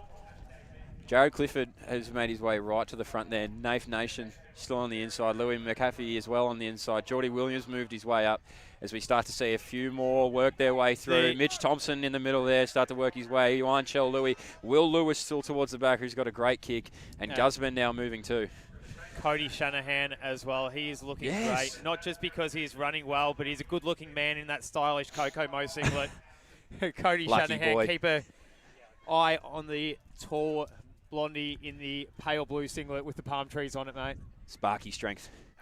He's going to sit in there. Here he is, the team captain, the number 1 pick, Louis McAfee. And honestly, I can't get a read of where the 20th place person is. Nah, it's somewhere, I don't know, in there. I'm gonna really That's love a thick to pack see. of about 25. I like the description. They're there somewhere. Yeah, well, we've got about maybe 10 Louis. people or so who are strung out off the very back. So that pack would probably be about 25 strong, I would say. So it will sort of sit, maybe the back third of that pack is going to miss out. So, and we see people shuffling around. Johnny Guzman is making his way up, the tall man in the headband for Pro Feet in the orange singlet. Mitch Thompson there as well, a little bit towards the back. Will Lewis still sitting there as well. Grant Muir, Jake the Stevens. man with the bald head, he is running a strong race. Right in the middle is the athlete from Chilwell, who has Laney Field as their home track, so he is running pretty well for ID. I have no credentials to question anybody's tactics, but Louis McAfee is going to make it an honest 3,000, and I'm impressed. Sam McEntee's had a few looks around the shoulder just to make sure that he's getting bulk points for his Bayleaf team. Inside Running Podcast still got actually quite a few, I would say 3, maybe 4 of their athletes. 3, I think. Yeah, so their 4th is probably fading back and probably won't make the cut in the top 20, but they do have 3 in that top 10 or so. Nathan Pearce just fading into the pack, but I think he'll still hang on for that top 20 for the Inside Running Podcast. Well, it's only a lap to go now, so we'll see how they close. Well, Louis doing his best job to be able to peg Sam back, and that group behind him is going to work extremely well together as well. Barber with Williams just behind them there. Jared Clifford, Cody Shanahan, Kang Nowak, Jordan. Oh, and here we go. This backpack now starts to move. There you go. Will Lewis from Deakin is in there as well, and he's going to be in danger of missing out on that top 20 if he doesn't get a move on. Watch Chow Louis here as well. He's got a beautiful kick, so we're going to try and count him through here. 5 and is Geordie, about 6 is Nath Nation, hashtag halfway Nath Nation is tweeting on Twitter. 7, in 8, that pack. 9 is Jared, 10 is Cody Shanahan, 11, 12, 13, 14, 15, 16, 17, 18, 19, and the Deakin guys in the pink singlets kind of around the back of that 20 mark there, as we see. That's around the cutoff, and that pack is just getting thicker as everyone realises that is the cutoff. I really feel for the guy at the finish line here who's going to have to put his hand out and stop the 21st athlete. Sam McEntee, though, he made a pretty decisive move, and he's had a few looks around the shoulder. But Louis, I think he wants the ball points. He wants them. He might have to settle for 39. But here we go. Look at this all sorting itself out. Here we go. Here we got our first athlete through, the Bayleaf athlete, Sam McEntee. 1, 2, 3, 4, 5, 6, 7, 8, 9, 10, 11, 12, 13, 14, 15, 16, 17, 19, 20. I think Chow Louis. Chow? I don't know. Where's the man who's put his arm out? Is that Chow Louis? I think it is. I think Did Chow Louis make it through there from Deakin? I think he has. So maybe he's the last athlete. So maybe Guzman's the first one out. I hope we've got some sort of backup. I'm going to try and get a read timing on. system. Yeah. I wouldn't want to be calling that. I'm going to need to see the replay. Yeah, absolutely. We'd love to see a replay on that. So clock has just ticked over 9 minutes. That was So fast. pretty quick. Like, oh, yeah, these guys are on a run, but 9 minutes for the bulk of the field there.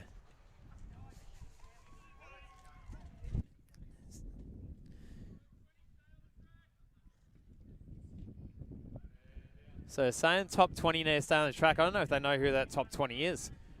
Well, I don't know if anybody knows. I think they're going to try and somehow work this out, but they all did come in a bit of a blanket finish, so I really wish good luck to them picking who that was, who was the cutoff.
Yeah, and we're here with Louis McAfee, the spiritual leader of the Inside Running podcast team. Talk me through your tactics there. You made a bit of a hard move to try and chase down Smack Daddy. Can you talk us through that? I can't, because I don't know if that was the smartest move, but that was the move that I played, and just tried to strike a bit of fear into the enemy's eyes. Yeah, really play with their heads. I like it. I like it a lot. Now, as I said, spiritual captain, did you think about stitching a small C onto your singlet before you started the race just so everybody knew who you were, or that crossed your mind at all whatsoever? It's definitely in my head, but it's just on the heart right now. And how are you liking the concept? You've now got to back up. You've got a mile to come through, maybe an 8, maybe a 4. What do you think of it all? I'm loving it so far. We'll see how I am at the end of the next race, and hopefully the end of the next 2 races, but we'll see. Well, I believe in you, Louis. Fantastic effort there in the 3,000. Go warm down or warm up or whatever it is. Great work.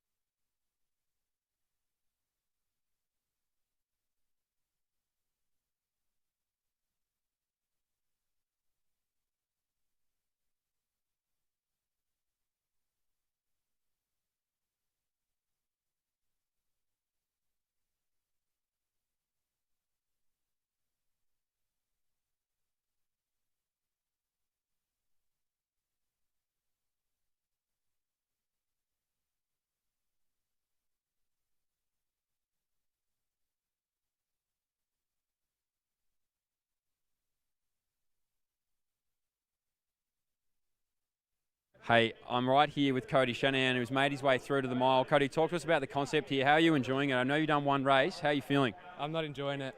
That's to be fair. Yeah, look, it looks a little bit tough. What would you see yourself as a specialist as? You got the 3K, 16, 8 and maybe 4. What are you most looking forward to if you can get through? 3K, I'm done. That's it. I'm done. That's Yeah. your go-to. Yep. That's it. Any All right. shorter. Well, hey, good luck, Cody. Good luck out there. Thank you. Thank you so much for the interview. See who else we can get here. Just really quick. Hey, Mitch, I would say that you are an 800-metre specialist. You've made it through the 3,000. You have won one this year. Yeah. How are you feeling now? That was harder than I thought it'd be. A lot of pushing and shoving. It takes a lot out of you just surging mid-race, but we'll see how we go. I think Geordie and Smack are still definitely the favourites. Yeah, look, interesting from Smack there to go out and lead it as hard as he did, but it set the race up well. Now you've got to turn your attention to the mile. What are you thinking for this? Have you got a little tactic that you can, or we can't discuss it? Not really, because all these guys are half decent. I think, once again, Geordie and Smack will be near the front, no matter how the race is run. They're both 336, 335 guys, so they'll be ones to watch. Yep, fantastic. Hey, good luck, Mitch. Cheers, mate. Well done.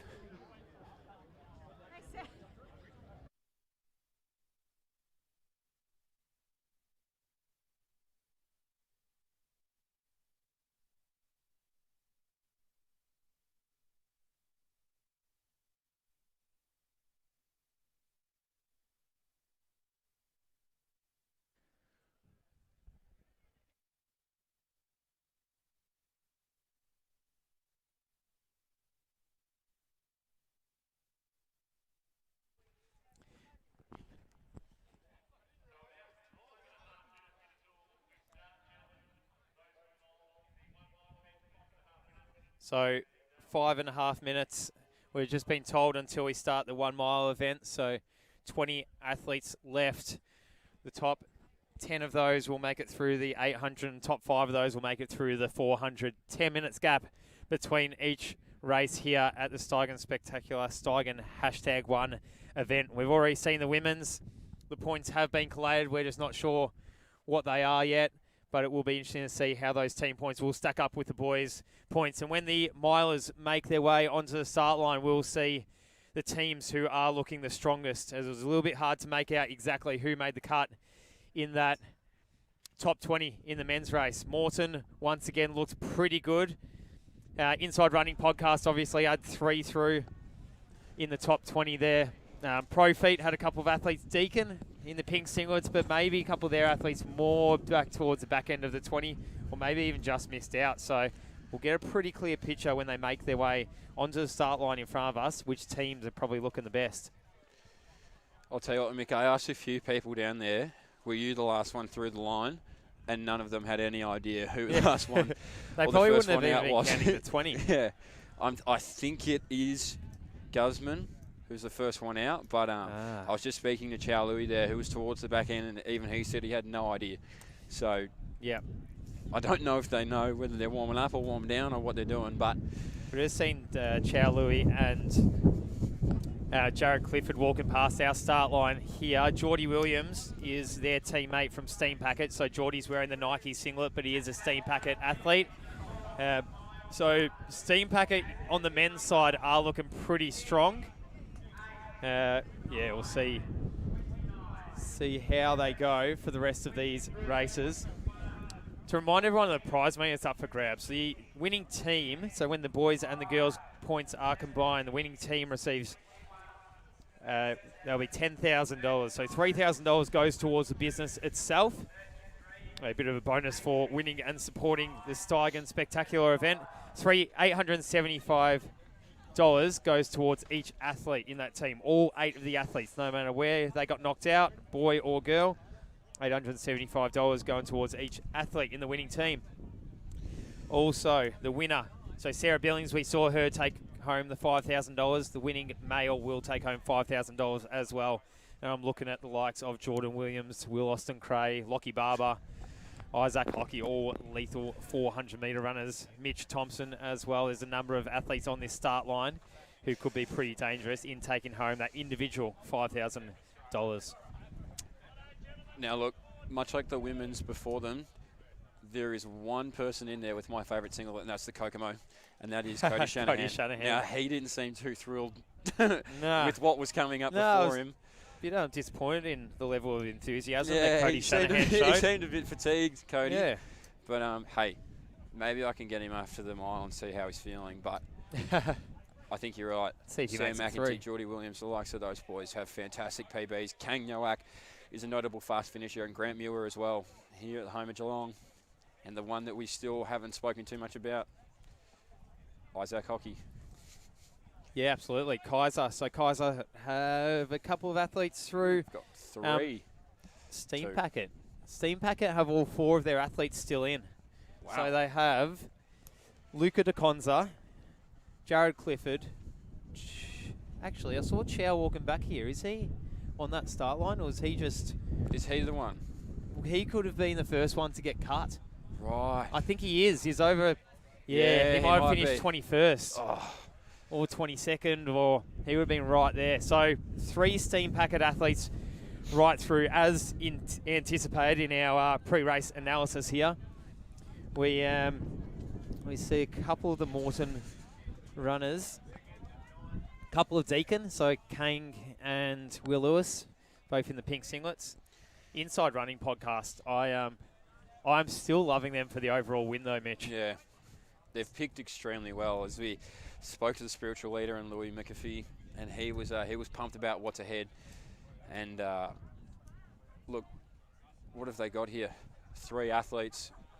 3 athletes who are also notable distance athletes, so they should be pretty good over the mile. I reckon one to watch, and I think he did it extremely well in that 3,000 is Will Lewis of Deacon. He was sitting towards the back there, and he found himself in a position where he could make it through, and he's obviously on that cutoff of you know, who was to make it through from that 3,000. He's got great closing speed. He's young. He's looking pretty fresh right now. So we'll see. This is going to be really interesting. The athletes are getting their hip numbers rewritten onto their legs.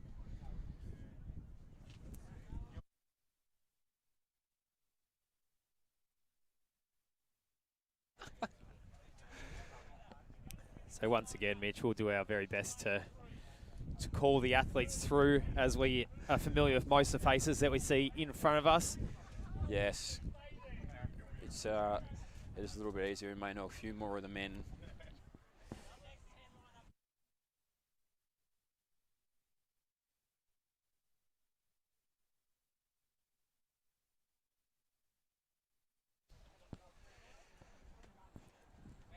On the start line here.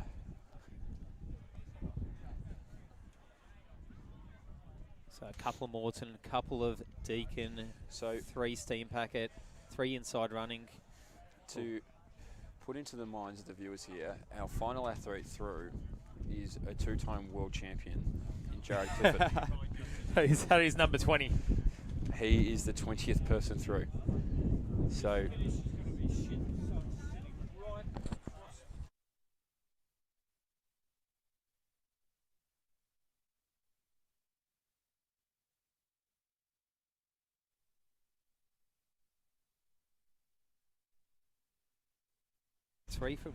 Three athletes from Illingworth David. Is that? Yeah, it is. ID, Illingworth David Business Solutions, or Illingworth David Accounting, I think it is on our team list here. 3 athletes. So that was the winning team that Sarah Billings came from in the women's. So they have 3 athletes through. Mitch Thompson, the lone pro feed athlete. That's it. Jordan Guzman, I think, was one of the amongst one of the first to get cut in that first race. So another pro feed athlete has just missed out.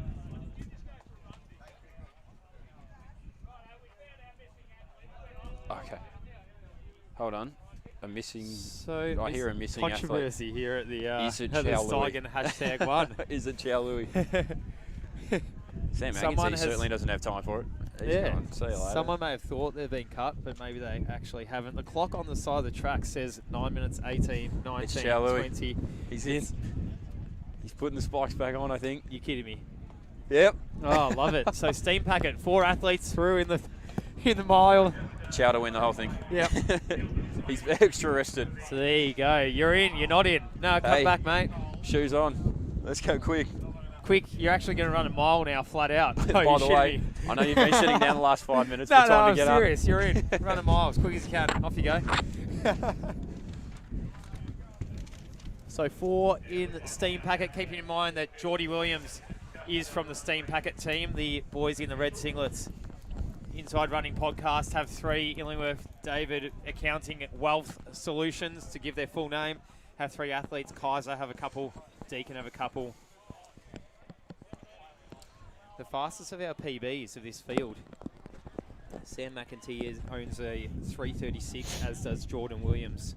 We expect them to be contenders from the very start. We've been saying that all night. Isaac Hockey, 3:38 PB.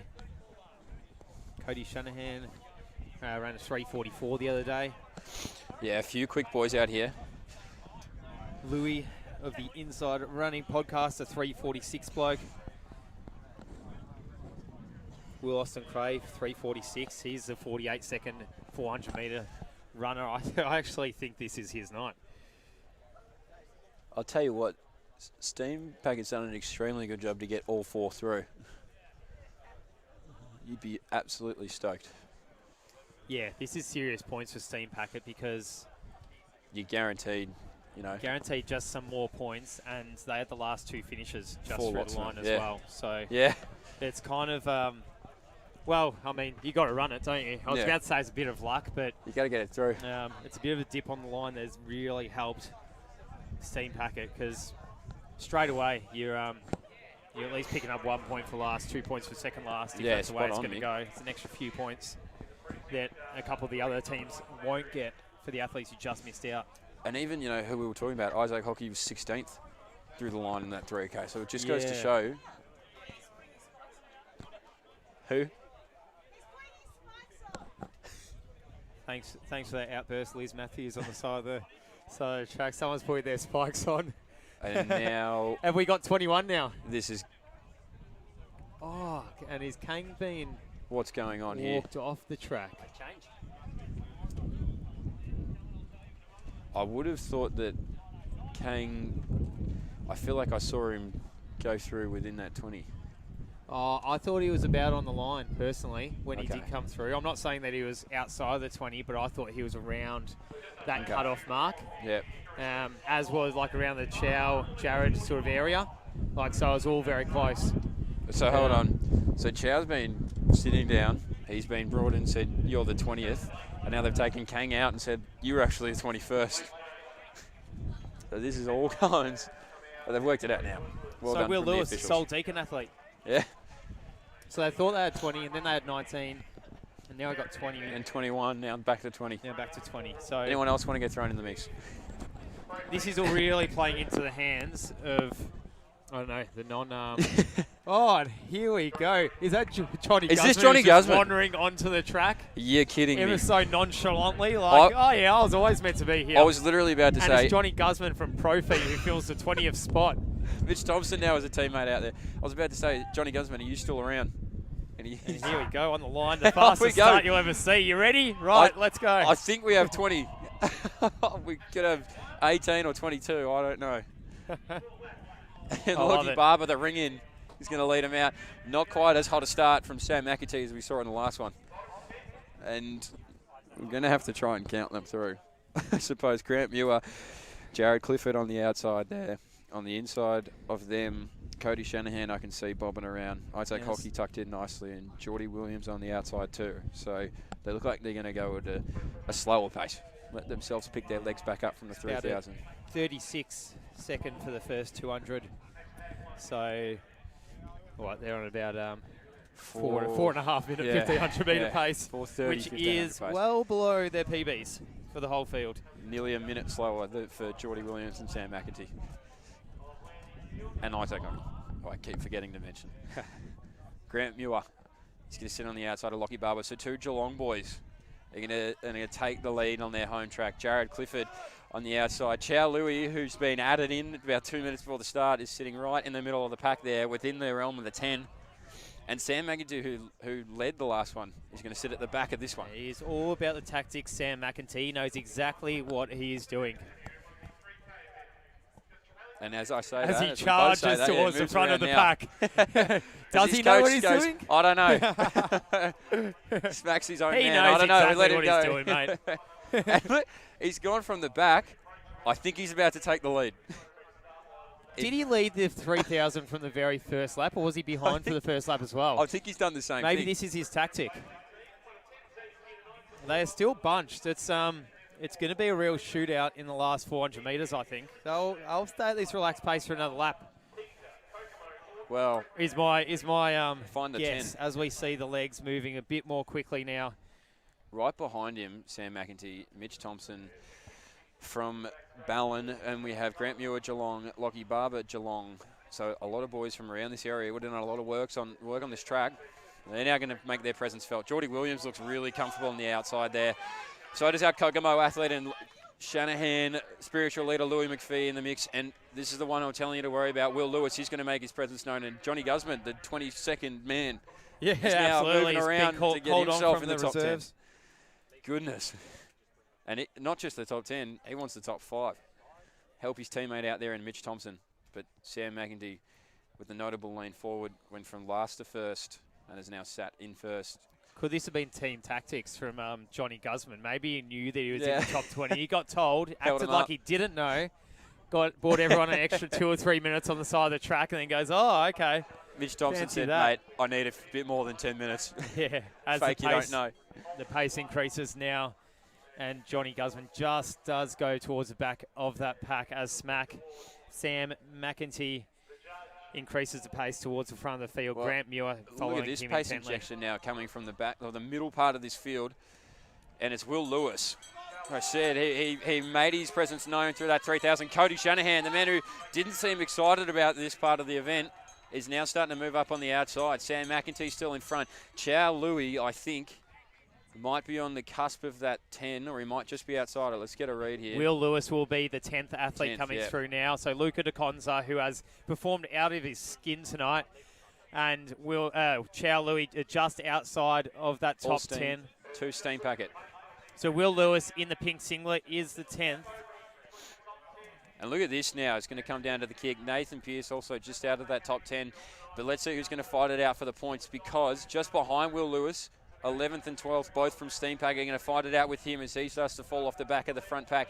Sam McEntee is going to try and go for bulk points in the 3 and the mile, but Lockie Barber might have something else to say about it. Nah, they all have a look around, and they're going to work themselves out. Will Lewis, he's on the cusp of that 10 still. He might just do enough, and I think he is. Sam McEntee takes it out again. Jared Clifford through. Steam Packet have 2 through.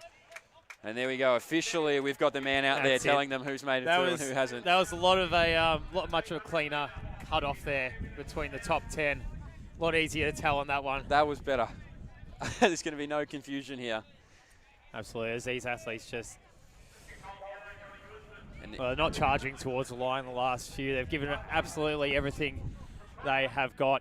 A couple of the Inside Running podcast runners make it through. A couple of the ID Wealth Solutions guys make it through as well. Cody from Kokomo.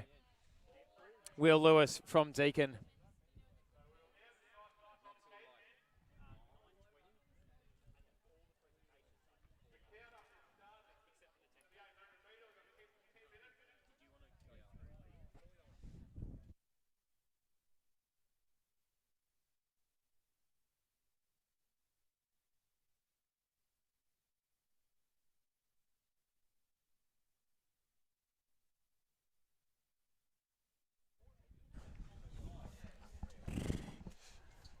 So at least they've sorted out the 10 there, Mick. And we're going to have a look back and see what the points total is from the women's. And here we go. I feel like you've been waiting for this. Yeah, this as is like Christmas early. As expected, Mitch, Morton are leading the women's. So this is the total points from the women's. 163 points to Morton.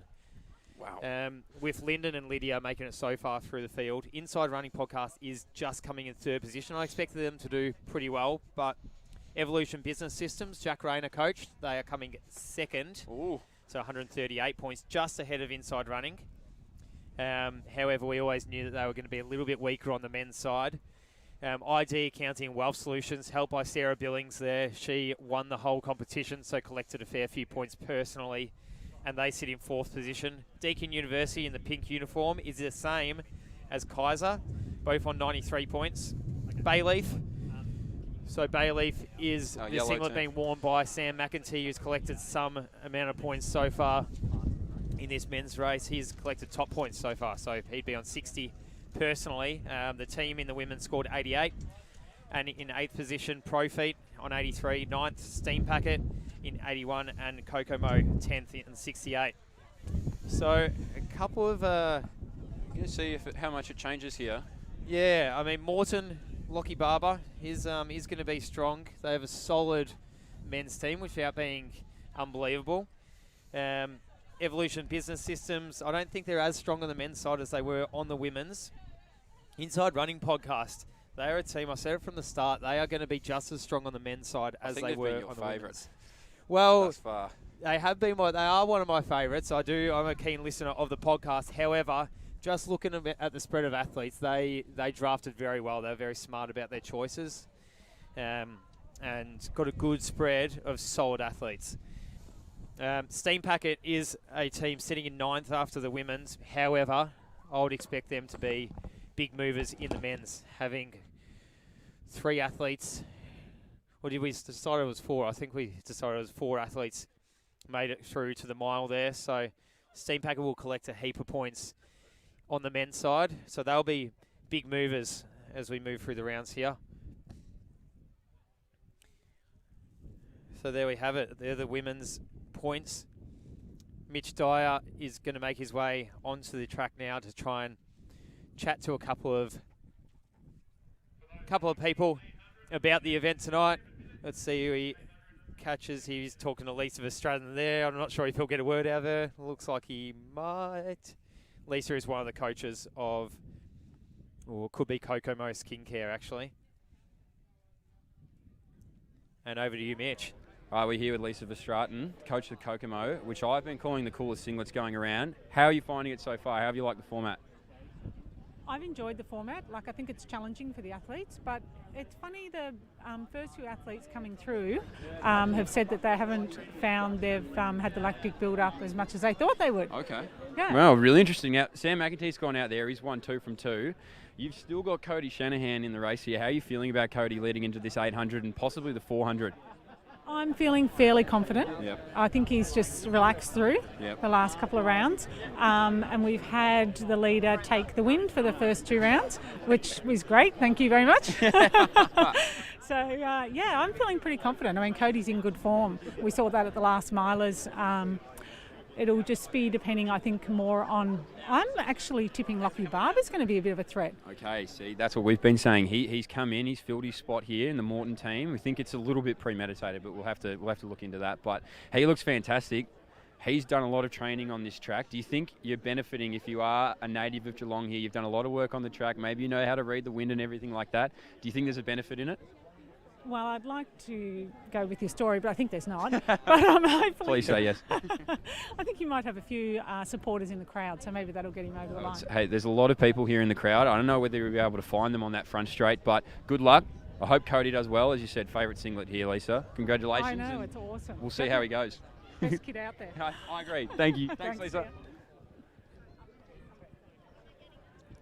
Lisa Verstraeten, a bit of a legend of the local running scene down here in Geelong, and also doing some great work with Athletics Victoria as well.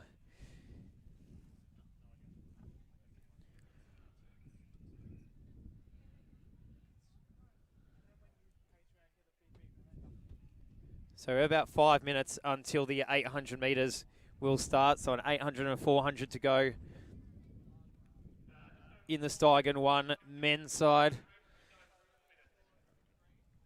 Mitch has really quick got Geordie Williams. we got 4 minutes here until the 800 starts. We've got Geordie Williams. Geordie, how are you feeling, mate? You're looking fantastic. You've watched your girlfriend win in the one before this. Is there a little bit of pressure to replicate that? Oh, a bit of pressure. She ran really well, so it was good to see her go well. I'm about to probably see she's in better shape than me, which is stressing me out, but well, she'll be hey, right, you've got probably the fastest 800, 400 metre PB combo going into this. How are the legs feeling and how are you liking the format so far? Yeah, it's actually really interesting. It's good to relax and try and run smart and not try and get too caught up with McEntee, who's taking off like a madman every 5 minutes. So, no, it's good. It's good format. Really enjoying it. So. Now, you and Sam ran together for a long time over there in Villanova. How does it feel to race against him? Is it the competitive juices flowing, or what, are you going to back yourself over him? Oh yeah, he's probably gone a bit hard early, so that helps. But yeah, I don't know. He's a good runner, so he's obviously he's an Olympian. So we'll see how we go. We'll see how we go, Geordie. Good luck. Thanks, mate. You've got a few minutes left. Good luck. Cheers.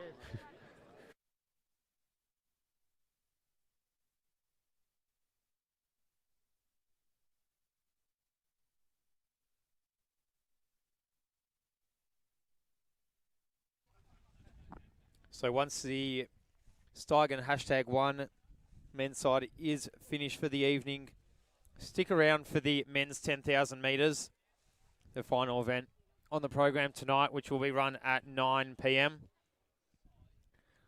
It's quite a field of athletes going for times between 29.5 to around 31, 32, well, probably around 31 minutes for the 10,000 metres. So that event will be an exciting one, but we will turn our attention back as the boys warm up for the 800 metres.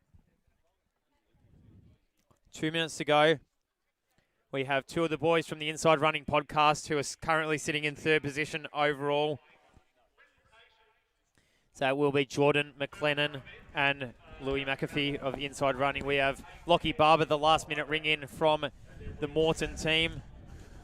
We have Sam McEntee from Bayleaf, who has taken out the first 2 rounds and has scored maximum points.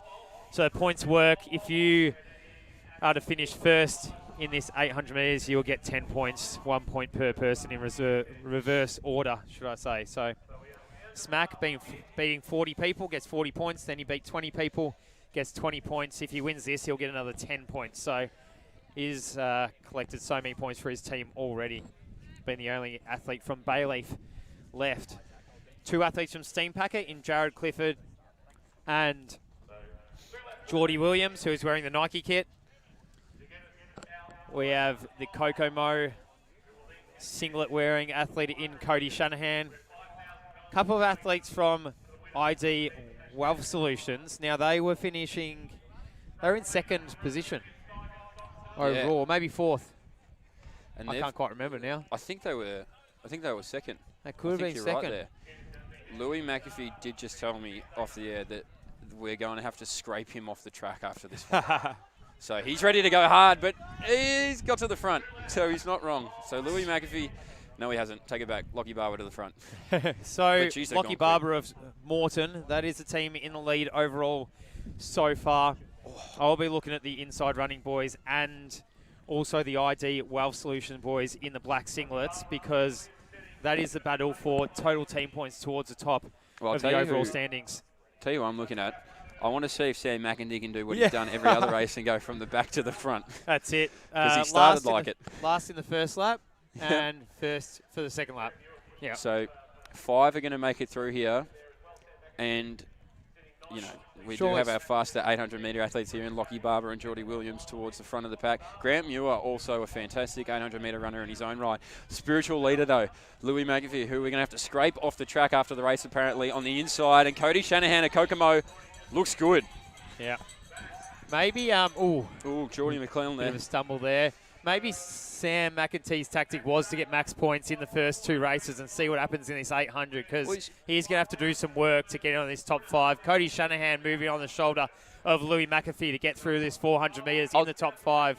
I'll tell you what, Mick, as you say that, I reckon Sam McEntee's timing himself really well. Because look at this. He's going to get on the back of Louis McAfee here, who's in the 6th position. Cody Shanahan in that 5th position. Now, the guys in front of him, Grant Muir, Lockie Barber, Geordie Williams there, are all fantastic 800-metre athletes. But Sam McEntee, he's moved up into 6th, moved up into 5th on Grant Muir. So, Lockie Barber's going to lead us into the straight. Geordie Williams is going to sit on his shoulder. Cody Shanahan, Sam McEntee, and I'm trying to get a read on who that is in 3rd place there. But Geordie Williams looks around. He knows he's done enough. That could be Will Austin Clay, who we haven't mentioned too much. Sam McEntee rolls his eyes. And Cody Shanahan walks across the line. I think he was ready to call it quits, Cody Shanahan. Yeah, Louis McAfee in 6th position, scrape him off the track. Spiritual leader, and that was a spiritual race. Put in a massive effort there. And Will Lewis for Deakin to come in that 10th position in that 800 metres.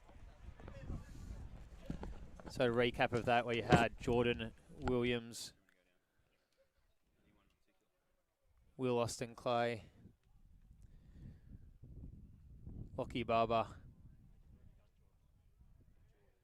Sam McEntee, and Cody Shanahan, some class runners who we'll see in this 400 metres, none of which I think are 400 metre specialists at all, but this is not what that competition lends itself to.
Here with Lockie Barber, the late entry, mate. You found yourself into the 400 metres, a chance to not only help your team but also to win $5,000. How are you feeling, mate? I'm dead. I'm not feeling great, but we'll see what happens. I think everybody's feeling it a bit at this point. So now, can you walk us through how you've actually found yourself into this team? Were phone calls made? Were trades done? Can you have a little bit of a conversation? Let us into the inner sanctum. How did this work, mate? Yeah, I woke up at 11:30, as I do. And woke up to 4 phone calls from 4 different people being like, can you join our team? Someone's pulled out. And initially chose Steam Packet just because, try and stack a team. Why not get a dynasty going? But no, they moved me around into Morton and I end up here. So I'll tell you what, you'd be pretty stoked if you're the Morton boys. You found yourself into the 400 metres. Any little tactics that you can let us know, or is it just all out? See what you can do and try and win yourself some money and help the team out. absolutely smack the first 200 and then walk to the finish. That's what I'm going to do. So I like it. Local boy, mate. You'd have a few people in the crowd there cheering you on. one or two, yeah. Good luck. I hope you absolutely nail it. And have you enjoyed the process of it, though, now that you're in it? I know you're a late call-up, but are you enjoying the format? Yeah, it would have been nice to be a part of the draft, but the whole thing's actually pretty cool. So, yeah. We'll hope to see you back next year. But good luck in the 400, mate. You look fantastic.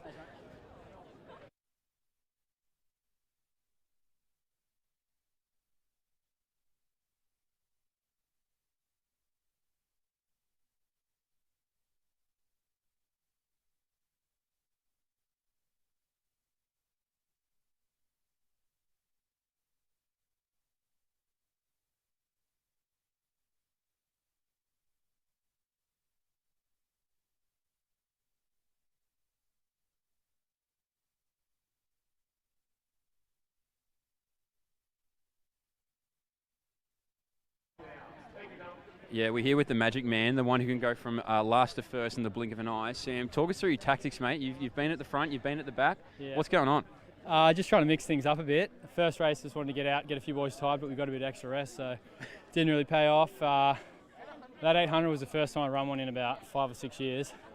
Forgot how hard they are, and yeah, I don't know about a 400. Do you reckon you could get a few tips from your bloke on the left here who's doing up his shoelaces, Luke Matthews? Do you reckon you get a few? I might try and sub him in, actually. In the trackies, he'll probably still go better than I will. It might be a little bit noticeable that it's not you, but did you think you find yourself in the 400? I mean, you found yourself all the way through. I thought I'd find myself here. Still don't want to be here, but no, it'll be fun. It's been a really great time. That's brutal. Good meet. You've got yourself a shot at $5,000 though, Sam. Yeah. That's got to be pretty exciting. What would you do with it if you won it? Pretty big night tonight, I reckon. And then, put it away for travel later in the year. Got to get over to the US. I really like the honesty there, Smag. I really appreciate it. Good luck in your Thanks 400. very much, Mitch. Good luck. Cheers. Pretty big night out for Sam McEntee if he wins. Might have to find out where he's going, Mitch.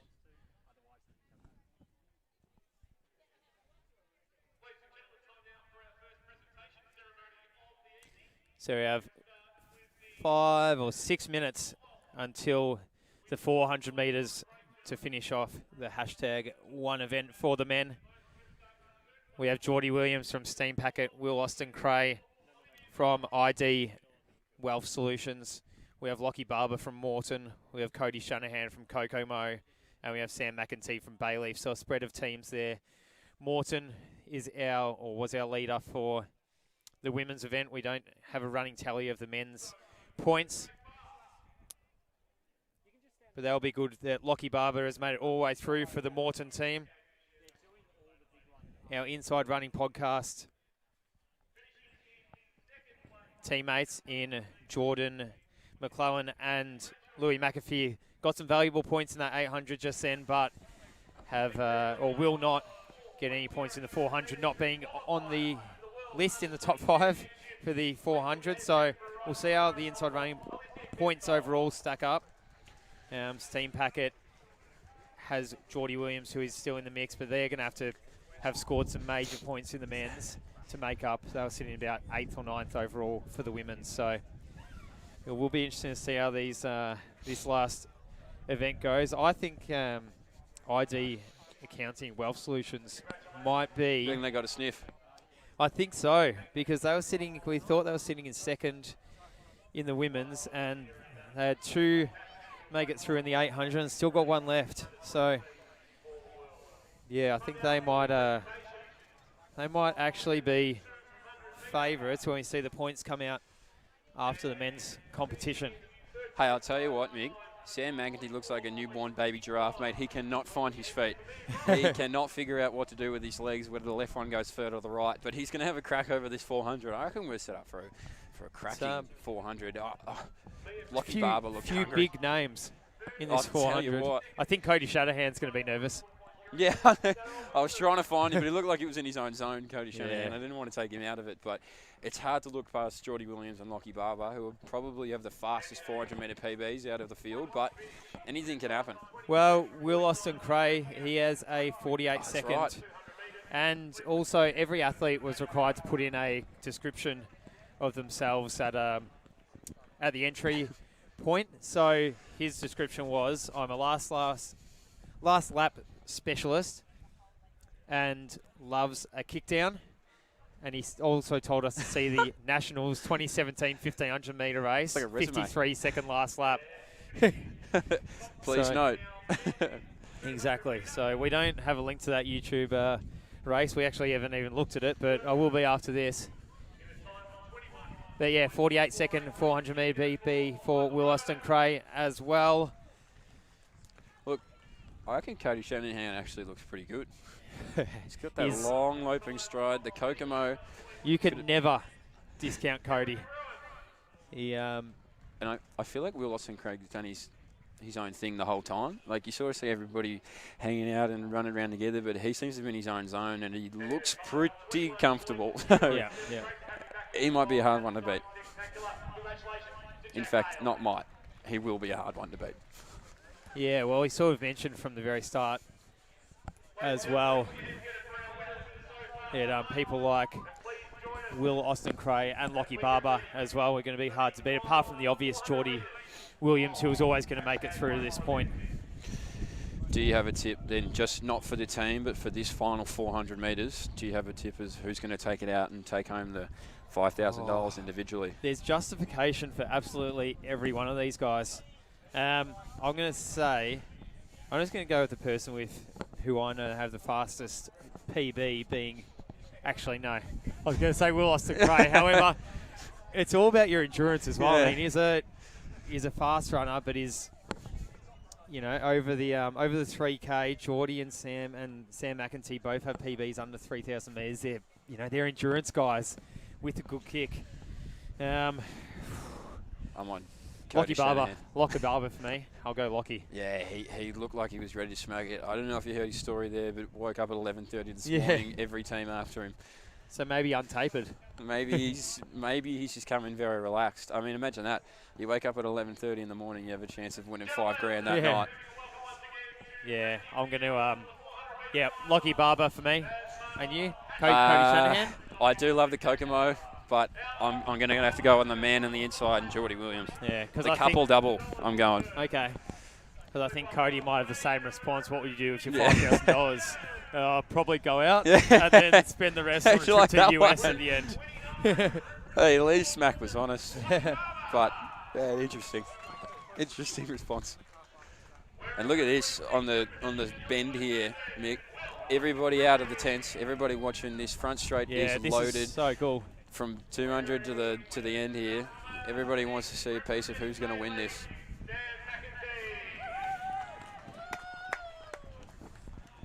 As even I clap the athletes when they have their name called. A lot of love for Cody Shanahan. Yeah. A lot for the Kokomo.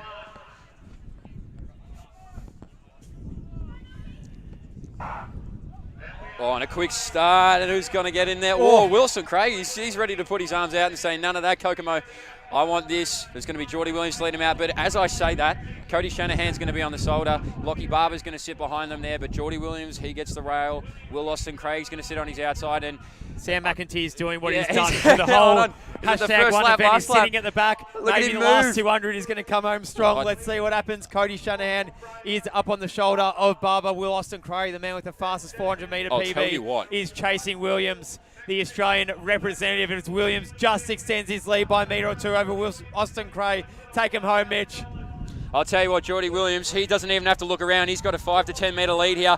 It's going to be Will Austin Craig in second, but Cody Shanahan at Kokomo moves up to second. Lockie Barber on the outside. Cody Shanahan, Geordie Williams wins it. Cody Shanahan second, Austin Craig third, Barber fourth, Sam McEntee fifth, but it was all Geordie Williams. He meant all business, and I'll tell you what, it's the couple double. That's $10,000 for Sarah Billings, for the our couple. $10,000 for the Williams Billings partnership there. I think he went gun to tape. I think he did the whole thing, and he just stretched away there with 120 metres to go. He was never in doubt. Didn't look around his shoulder. He just went, yep, I've got this one in the bag. And great points there. He was #1 draft pick, and for a reason, he's got the individual prize. He Oh, well, Steam Packet, we say, will have to do a lot of work in the men's to make up points to get the overall prize. We'll see how that all comes together. Cody Shanahan, though, second. Hey, that was a good tip Kokomo, by mate. you. He that was huge. I was not expecting that. I'll tell you what. I reckon Louis said it as a lie, but Cody Shanahan's literally just been scraped off the track. Yeah. and he's won himself $2,500 as well, I believe. Oh, yeah, he actually has too. It is. Second's $2,500. Okay, and so where are we 1,000. going out? Yeah, I would hate to know. I'm glad Sam McEntee and Cody $2,500. didn't win them together. I'd be nervous. Yeah, so Cody, Sam McEntee out of the money there. Lockie Barber in fourth. Did he end up finishing in fourth? I want to say Cody Shanahan said he wasn't looking forward to the mile and has Yeah. come home with second in the 400. Yeah. We forgot about the $2,500 that second place wins. Funny how it's amazing what money does. Look, there's even photos with Cody Shanahan as Geordie Williams just gets bypassed. Yeah, where can I buy that singlet? Fantastic. A great way to finish that off. And now we have to see what the points come up with. Yeah, that Geordie will be Williams has played his role. You can definitely say Sam McEntee played his. Cody Shanahan, though, I reckon he stayed around that midfield of most of the races and then found his way into the 400, gave himself a sniff, and he sniffed out the biscuits, mate. $2,500 richer. Yeah, exactly. It will be interesting to see the overall point standings, which we'll find out for our presentations in about 10 minutes or so, I believe. ID Wealth is going to be pretty hard to beat. And who's obviously, coaching that team? Who is coaching Is that Jack Rayner's team? No, it is not. Evolution Business Systems Bugger. is Jack Rayner's team. Let me just check at the end who is coaching Illingworth David Wealth Solutions. That'll be Mark and Erica Fountain. Great work for them. Yes.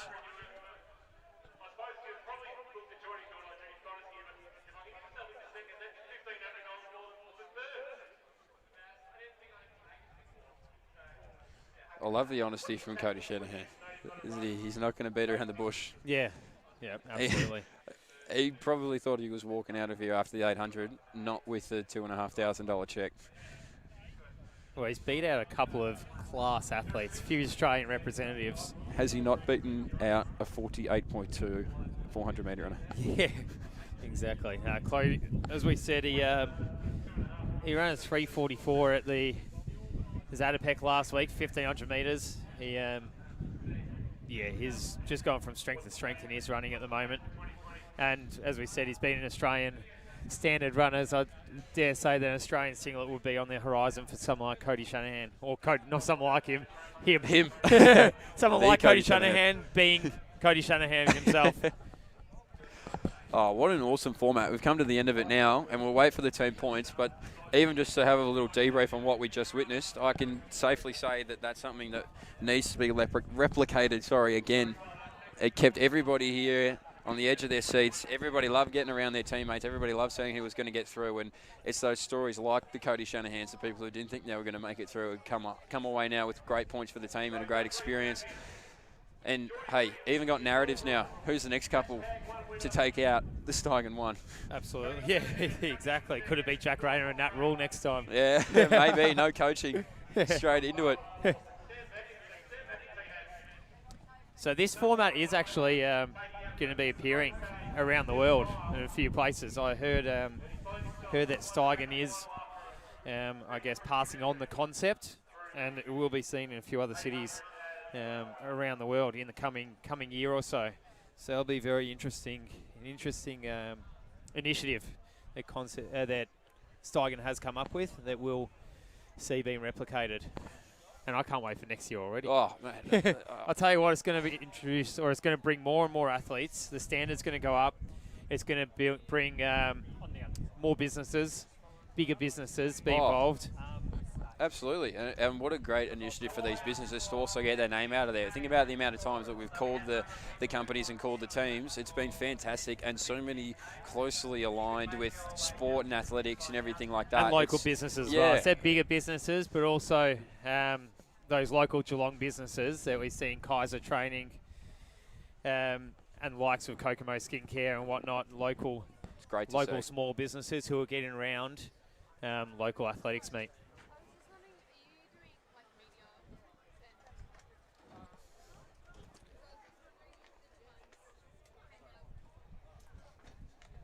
I think I'm having a look down there at the way everyone's interacting. I don't know who is more bemused by Cody Shanahan making it to the 400 running well, Cody, or all of his mates around him right now. Yeah. That's funny. So what have we got next? What are our next events? We've got a bit of time here. Are we? Well, our next event heading will into be the 10,000 metres, and that will metres? be the final event of the evening. So that is scheduled to be at 9 p.m. But before that, we are going to have presentations of a few of the events which we will be listening into.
Attention to the Icarus Smith pole, where 480 is behind. 4 metres 80 is behind. And we will, during the 10,000 metre go over and give an update and see where that is sitting. Presentation for that will take place following the start of the 10,000 metres. We also will hold the presentation of #1 till during the 10,000 metres in about 10 minutes from now.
hoping that 10,000 metres goes really quick. And a massive shout out to all the businesses who have backed the team tonight. We can tell you that we will during the week calculate the team winners for the #1. But we'd like to pay tribute to those teams that were sponsored tonight by Bailey, Deacon, EBS, Illingworth David, Inside Running Podcast, Teaser, Kokomo, Morton, Fruitfeed ATV, and Steam Packet Cafe. So thank you to our sponsors tonight. Please support those businesses. Houses they have supported us here tonight at the Steigen Spectacular. And of course, if you want more details on the Steigen, get to the website.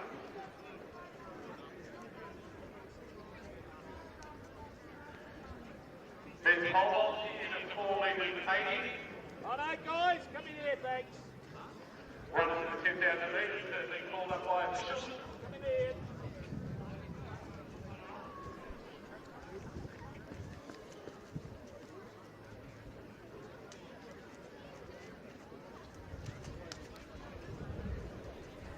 So on track now is the men's 10,000 metres, the final event of this evening here at the Steigen Spectacular at John Landy Field in Geelong.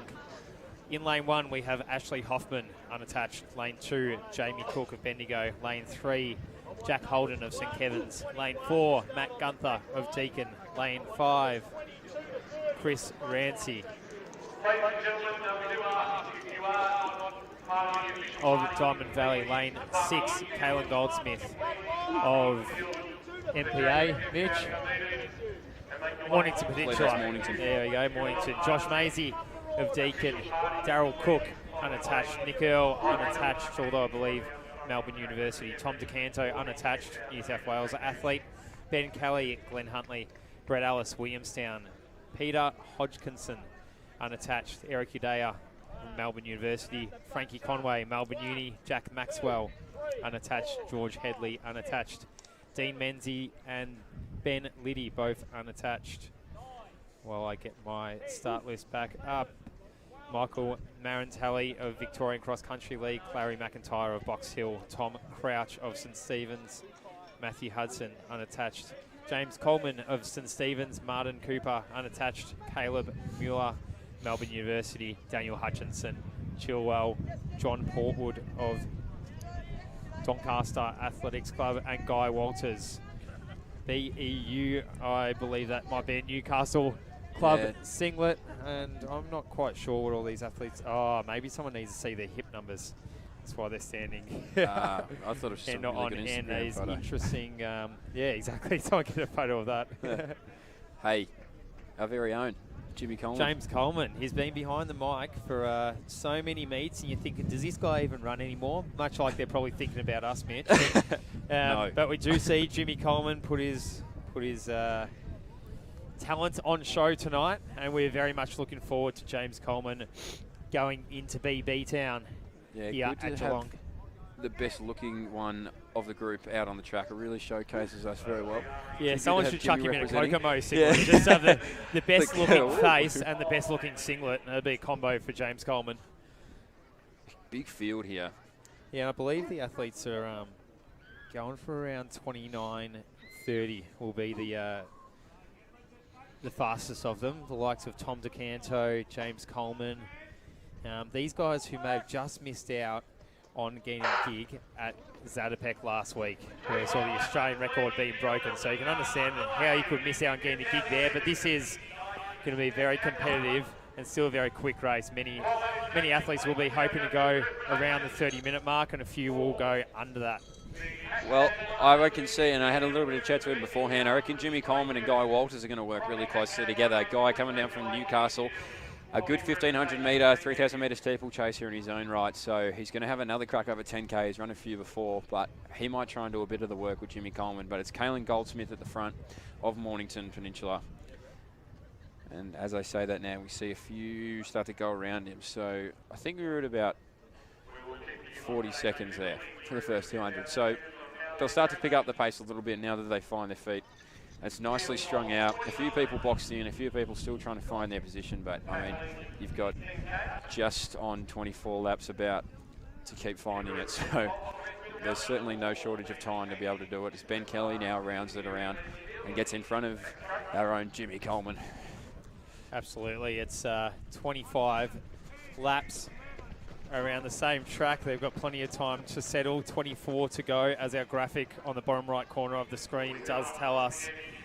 For a 30 minutes, 10 kilometre time, that'd be 72 seconds per lap, 3 minutes per kilometre. I'll tell you what, I wouldn't have minded wearing arm warmers out there if I was one of these 10K guys, because we have pants and jackets and just about everything on to keep us warm, and I'm freezing. So we start to see them now. As I said, they were sort of finding their spot there in the first 200, 300 metres, and the pace has picked up. It's interesting because it is a summer meet, but it's almost like winter-like conditions. And for our distance runners, we actually don't mind running in the winter sometimes. Like if it's not windy or freezing cold.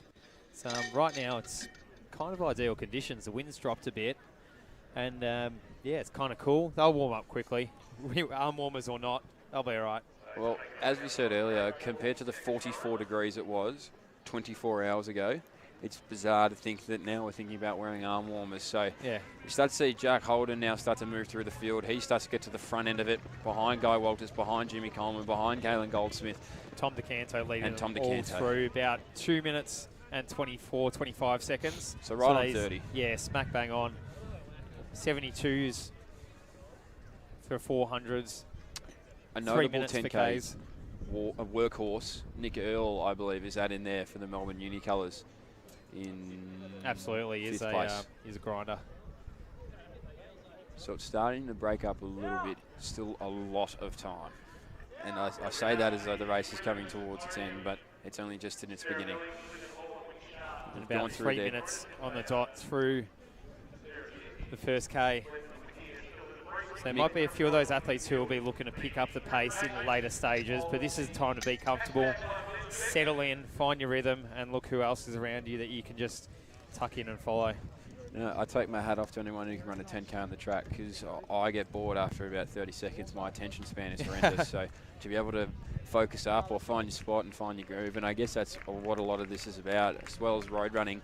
It's getting into that zone where you can just tick them off and not have to think about it and not let your body think about it. So these guys are just going to try and find that zone and sit in it for as long as you possibly can, because guaranteed the last 2K are going to hurt no matter how talented you are or how fit you are. It's always going to be a struggle. So these guys are nicely strung out, and they're just going to find their pace, and they're more than happy to let DeCanto be the one to take them through and keep them on that 30 or under sort of time bracket.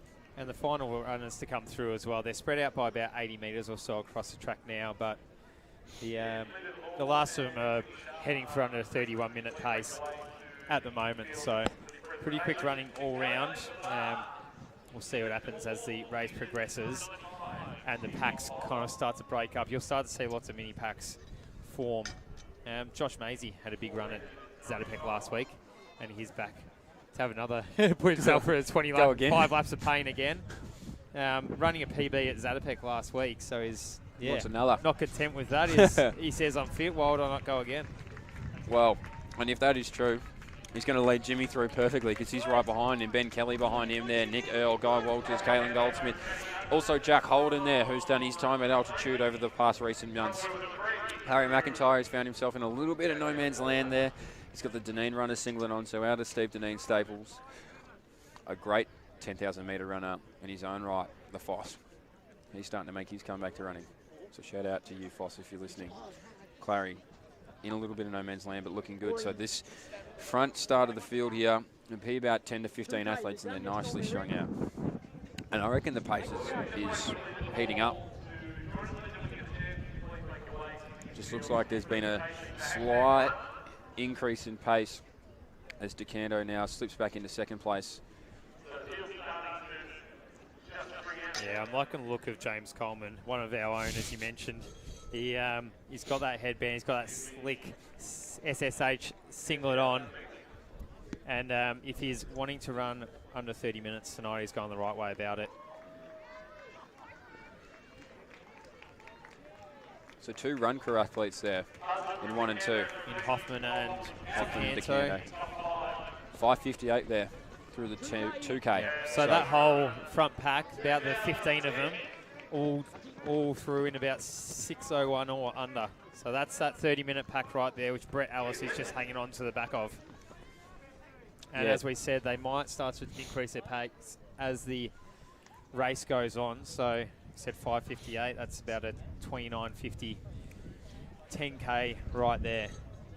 Well, you imagine it's only going to get incrementally faster and faster. And as we see DeCanto now, he slips back into second. We'll see who's going to help the boys out to take some of the work. I know Jimmy was hunting a fast time, but sometimes conditions and weather can play a role in how you're going to go about your business. So we'll see if he can move from 4th and maybe help out with some of the lead. Guy Walters now just on the back of that separating front pack. Kalen Goldsmith, he's going to lead the pack that's about 5 metres off that front one. So still plenty of time, plenty of ability to be able to latch on and move around in this race. But I imagine I haven't run a 10K on the track.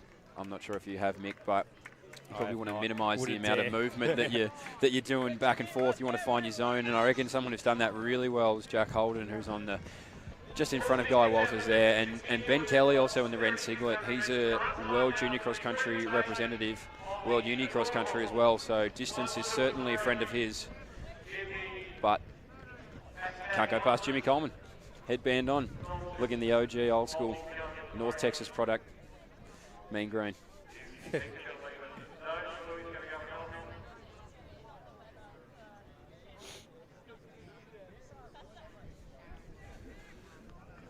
And I know that the Steigen one has finished up, and this is our last event on the track, but still plenty of people around.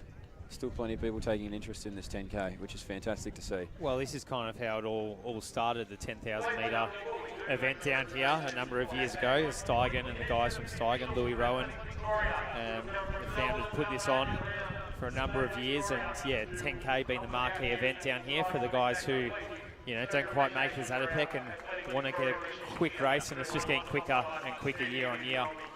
And it's a great opportunity to run a quick time for all those other guys. So yeah, the Steigen #1 has taken limelight tonight, but we can't forget about this 10K, which is almost like the Australian Championships B division, really. Whoa, that wind is, I didn't think it could, but it's picked up. And DeCanto doesn't seem too phased as he now resumes the lead from his training partner. So an interesting comment to make is as we see the flashes of green on the back straight, all those Next Percent shoes are flying around the track. It's like they handed them out before the race started. Yeah, James Coleman opting for the spikes though. Bold. A couple of people in the spikes, but most of them, yeah, going without the spikes. Something a bit new that the Next Percent has lent itself to. Now, Mitch, we might just come away from this race for a little bit as the runners seem fairly settled, and they went through that first 3K in just under 9 minutes, so just under 30-minute pace. So we'll let them do their thing for a little bit. We're just seeing or hearing off the camera is the presentation. So we have Sarah Billings collecting a $5,000 winner's check for #1. We see Whitney Sharp, or should I say Lyndon Hall, getting a second position check of $2,500, and $1,000 goes to Whitney Sharp for the win. For the third place of #1. So Whitney Sharp, Lyndon Hall, and Sarah Billings. And Sarah Billings is going to crack the cork on the champagne. Hopefully not at the 10K runners as one runs past. Not on anyone being as cold as it is. I hope not. I know she's there. We go. Hey, go on, do it. Put your thumb over it. Yeah, I know. Do it properly. Not a champagne drink, maybe. Neither. And back to the track. We'll have the boys' presentations in a second. And proceedings haven't really changed too much. Tom DeCanto, Ash Hoffman, James Coleman.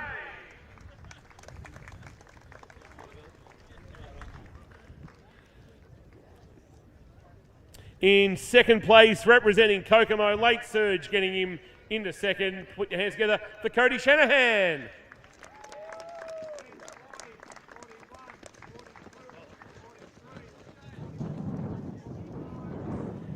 And in first place, taking home the $5,000, representing Steam Packet Cafe. Great to have him here tonight, Geordie Williams.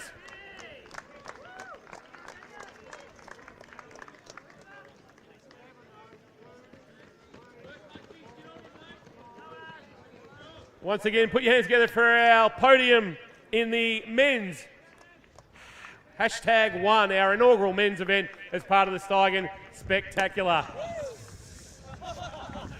Now I'm getting out of there before I get sprayed. Well done, gents, and congratulations to the boys on their efforts tonight, and the girls as well, and to Geordie and Sarah, very, very Merry Christmas.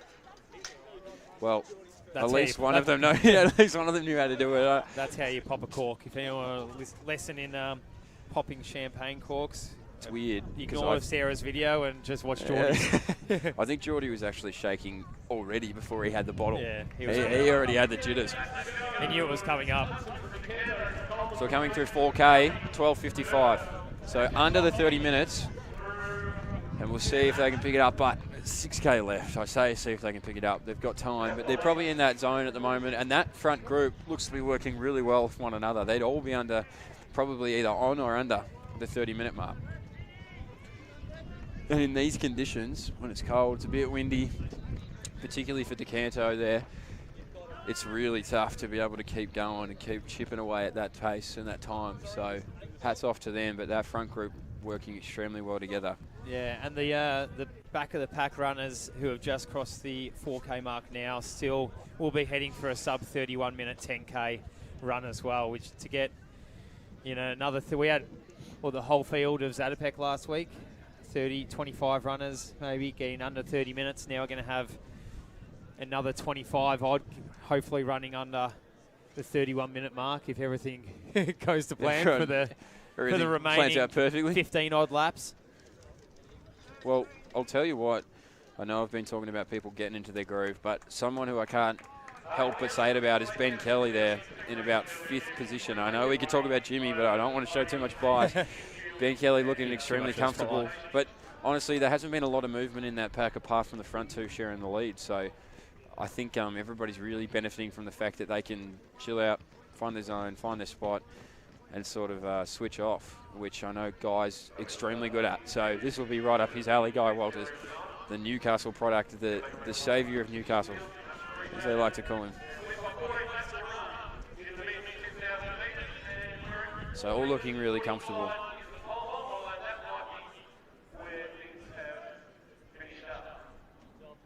And to anybody who couldn't make it down to this meet this year, I strongly encourage you to make it down to the next one. It's only going to get better and better as this new style of athletic competition is just going to get more and more refined and more people interested. The draft, the prize money, the fact that the teams win and the local businesses, I can only see it getting bigger and bigger mix. So if you haven't made your way down here for whatever reason, try and do your best to make it down next year, because not only that, but you've also got great sprints, you've got great 10,000 metre racing and a good spot. Not far out of Melbourne, not far for those who have to come from the other side of Melbourne either. So, absolutely, and we see some of these 10K guys as well. We're running the 10K right now, but tell you what, I wouldn't mind someone like Tom DeCanter or James Coleman in my team next year for a Steigen #1. So, well, that's it. A lot of these blokes could probably translate over. It's, what do we calculate? 5.8K worth of work. Yeah, we're nearly doubling it here. So, if you're a coach, you're watching out. People are going to be wording up their teams all year, trying to get people in there. Well, I'll tell you the what. draft, say, I'll pick you. I reckon Just people who I'll take you. Who are in it this year will be putting in their messages early saying, take me again next year. Yeah, it'd be the old combo. You do the Run the Bay relay from Port Melbourne to Sorrento in November. Then you go on to your Steigen #1 draft in December. Hey, it's getting more competitive. It's the duo of fun events. And the front boys there just went through the 5K in about that 14:50 mark. So they're heading for around the 29:40, which they would all be very happy with, the guys in that front pack, or I think that's what they're aiming for. But Josh Maisie moves up into 3rd position, just goes past Jimmy Coleman, as does Ben Kelly. Starting to break up here now. Yeah. Do you think they're increasing the pace, or a few guys getting slower, or a combo of both? I reckon he's increased it. If they've gone through in that 14:50, they're definitely starting to bring it down a little bit, as we see Guy Walters now and Mick Who we got? Our Marantelli. bear, jump high superstar, Michael Marantelli now. He's just off the back too. So still got Jimmy in there. But even Jimmy's now starting to go towards the back of that front pack. So I definitely reckon there's been an injection of pace. The man who I said has not wavered in Ben Kelly has not wavered. I'll tell you what I'm loving in this race, Mitch. The pace that they're going at lends itself to being able to follow the race very easily. Yes. Because 3 minutes per kilometre. You can say, right, if they're coming through, what's that, 15 minutes? They must be through in 5K. Also, the graphic on the bottom of the screen as well makes it very easy for us and everyone at home to follow. But the 3 minutes, 6 minutes, 9 minutes, 12, 15, 18, etc. makes it a bit Now that's easier. maths I can do. Yeah. So we start to see, I reckon it's definitely picking up. I think it is We too. start to see a few more fall off, and Jack Holden now finding himself looking really comfortable at the back of that front pack. Jimmy Coleman. Nick Hurl as well is still up there. He's, as we said, a real tough runner. Well, look, I reckon Jimmy was tipping himself to be in great form, and I reckon he is in great form. So it must be hot, because this pack is only getting a little bit further and further away. That's a good point. We'd be expecting James to be maintaining his pace, which would sort of suggest that the others may be increasing theirs. Really interesting to see how much, because I'm predicting it will be, of a negative split these two 5Ks are of this 10K. Hard to do in a 10K, but it goes to show the endurance fitness of these guys out in front, that they're able to, go comfortable and feel comfortable, I suppose. And DeCanto's been the one who's probably been pushing that and doing a lot of the work. And you could see somebody like Jack Holden, who's at the back of this, Nick Earl or Ben Kelly, the ones who have sort of, benefited from the fact they haven't had to move around. They've just been able to sit on the pace. You might see them start to get to work in the later parts of this race. But we start to see it now. It's a front pack of 6 guys. We said 6K, so it should be 18 minutes for a 30-minute 10K, and they've gone through just under that as Coleman goes smack bang on a 30-minute pace. So maybe he has slowed just a little bit, and the front pack has maintained, maybe ever so slightly sped up. So there's still a couple of thick packs of runners towards the back of this whole race, as a few of the boys come through now. So there's a couple of packs of 3 and a big thick pack of about 10 or so towards the back, led by Max Udaya from Melbourne University. He crosses the line now, going through 6 kilometres in about 18:30. I've just been given an anonymous text to say, don't write off Jimmy Coleman. Wait and see what he's got in store. So I'd love to see what he's got in store off that text. He did tell us that he was very fit. He spent his time at Falls Creek. He's come back and he was ready to run fast, but as Jimmy now finds himself about 40 metres off that front pack, this front pack is working beautifully together. And we'll start to get a read on all of these names in the front pack. I reckon we've gone through just about all of them, but they're looking fantastic. DeCanto, he's just been churning them out. Holden still at the back. Kelly, Earl. I mean, it's the classic guys who have been at the front there from the gun. Guy Walters now latches himself back on to Marantelli. So starting to see a little bit of movement maybe towards the back to try and find their pace and find their feet. I'm not sure what Josh Maisie ended up running at Zatopek last week, but I think the whole field ran around under that 29.5 mark, and I think Maisie was sort of around that low to mid 29 range. I could be wrong, but the pace he is on now, he should feel comfortable at. Yeah, it's an interesting one. I haven't heard of too many people doing the back-to-back weekends of 10Ks, particularly if you've run a fast one the first time around. But hats off to him. He's like a marathon runner. Yeah, he must be training for something long, whether it's a half or a full. But he's looking very comfortable here, and you're right. It must have been one of the first Zatopeks in a long time to actually get everybody under the 30-minute mark. Shout out to Box Hill, the only track that could get it done.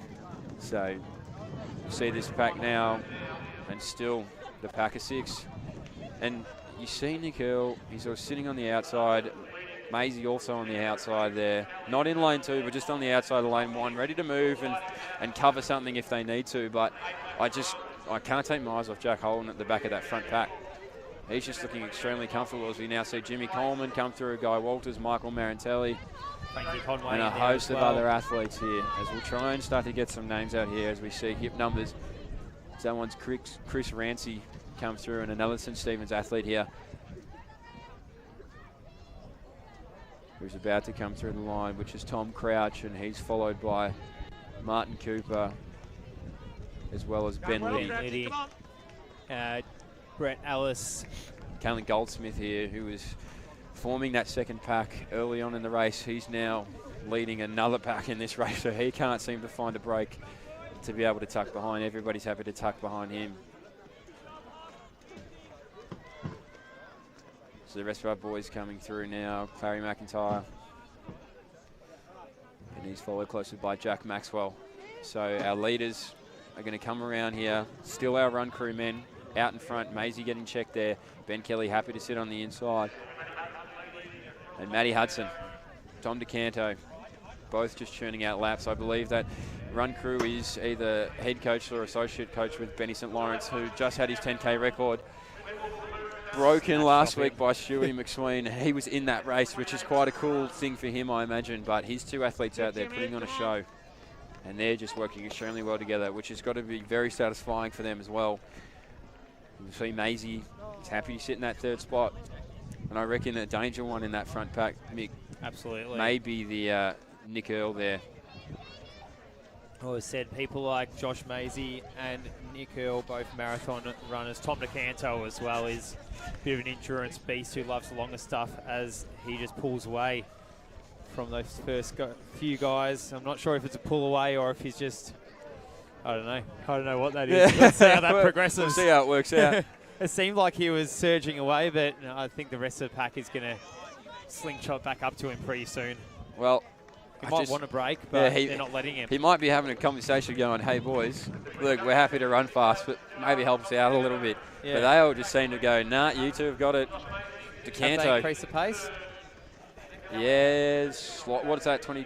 Yeah, I think maybe just. I mean, I know maths isn't my strong point, but it certainly seems as though it's got a little bit faster. Our next milestone might be around, so I think we've lost 24 minutes Michael Maritelli from this race. So Jimmy Ah. Coleman comes through, Guy Walters comes through, and just in front of him is Frankie Conway.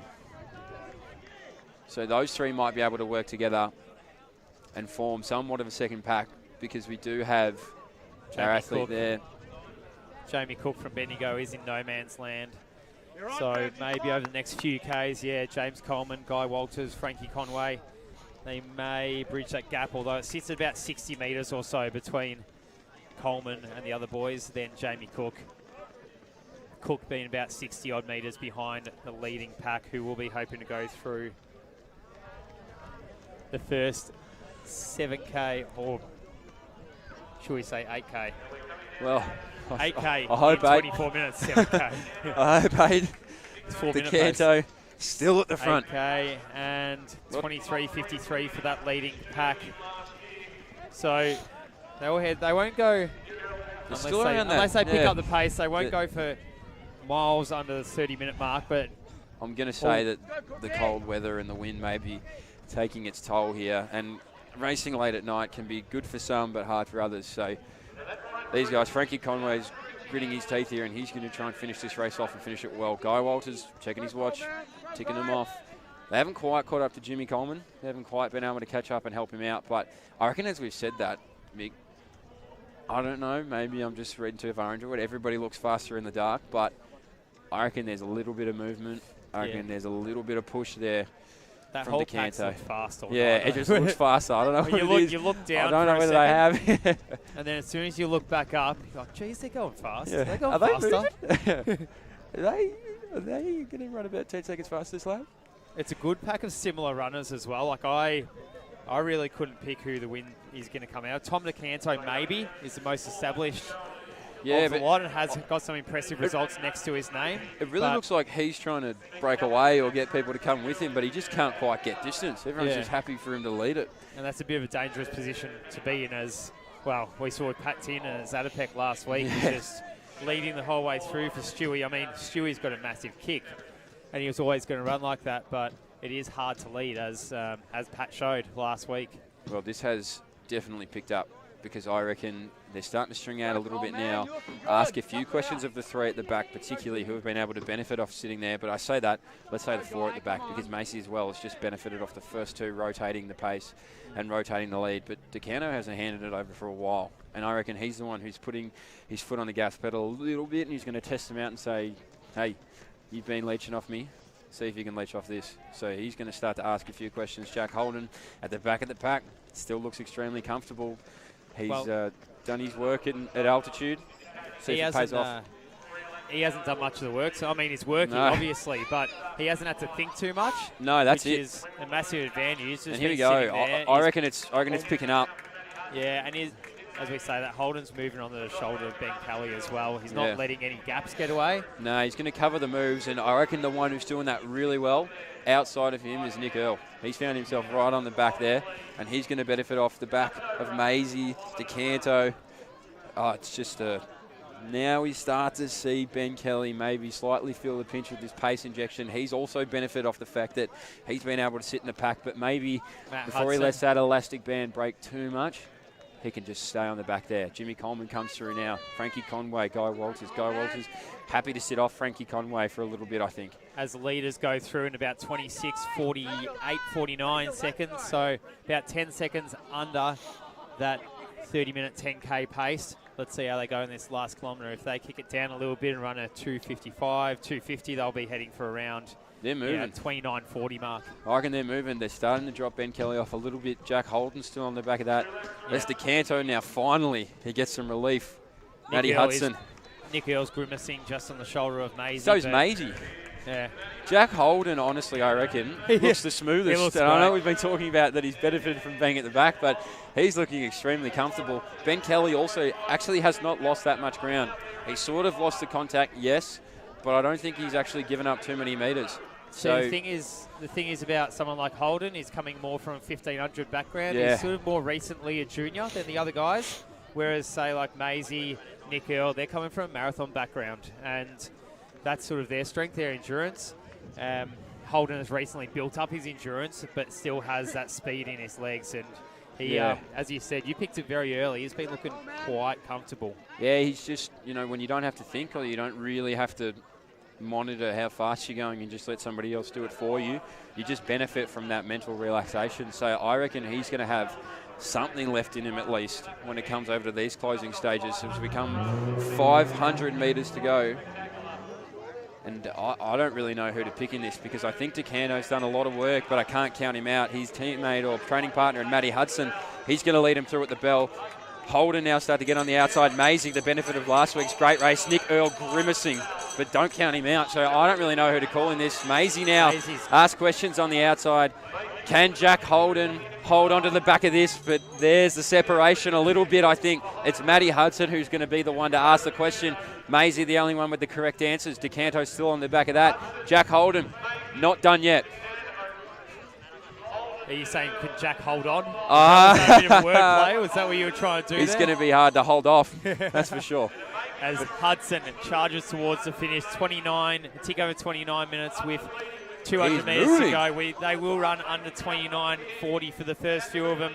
Hudson, Maisie is chasing hard, but Hudson is running even faster. DeCanto has got a bit of a gap behind him. Have a look at this, I reckon, behind them there. Jack may hold on to a win over Nick Earl and DeCanto. He's charging behind Maisie as well, so watch the top few athletes. Hudson will take the win at the Steigen. The clock has stopped just early, 29:31. Look at Nick Hudson. Earl come through. Earl, Maisie, Holden all around 29:35. Great racing. Tom DeCanto about 29:36-37. Ben Kelly crossing the line now, 29:44. Great effort from Ben Kelly, honestly. It's really hard when you lose that contact to be able to keep yourself going. So good run from Ben Kelly. He's going to dip under, I think, the 30-minute mark for the second time. And that was a big kick down in the last K as well. We thought they'd run around to 29:40, 45, and they ended up running around the mid-30s. So they got quite moving. A quick last K. I take my hat off to Matty Hudson. He did do some of the work. He did benefit from sitting behind his training partner, but he also did a fair bit of the work. Hats off to Tommy DeCanto as we see Jimmy Coleman now come down the line.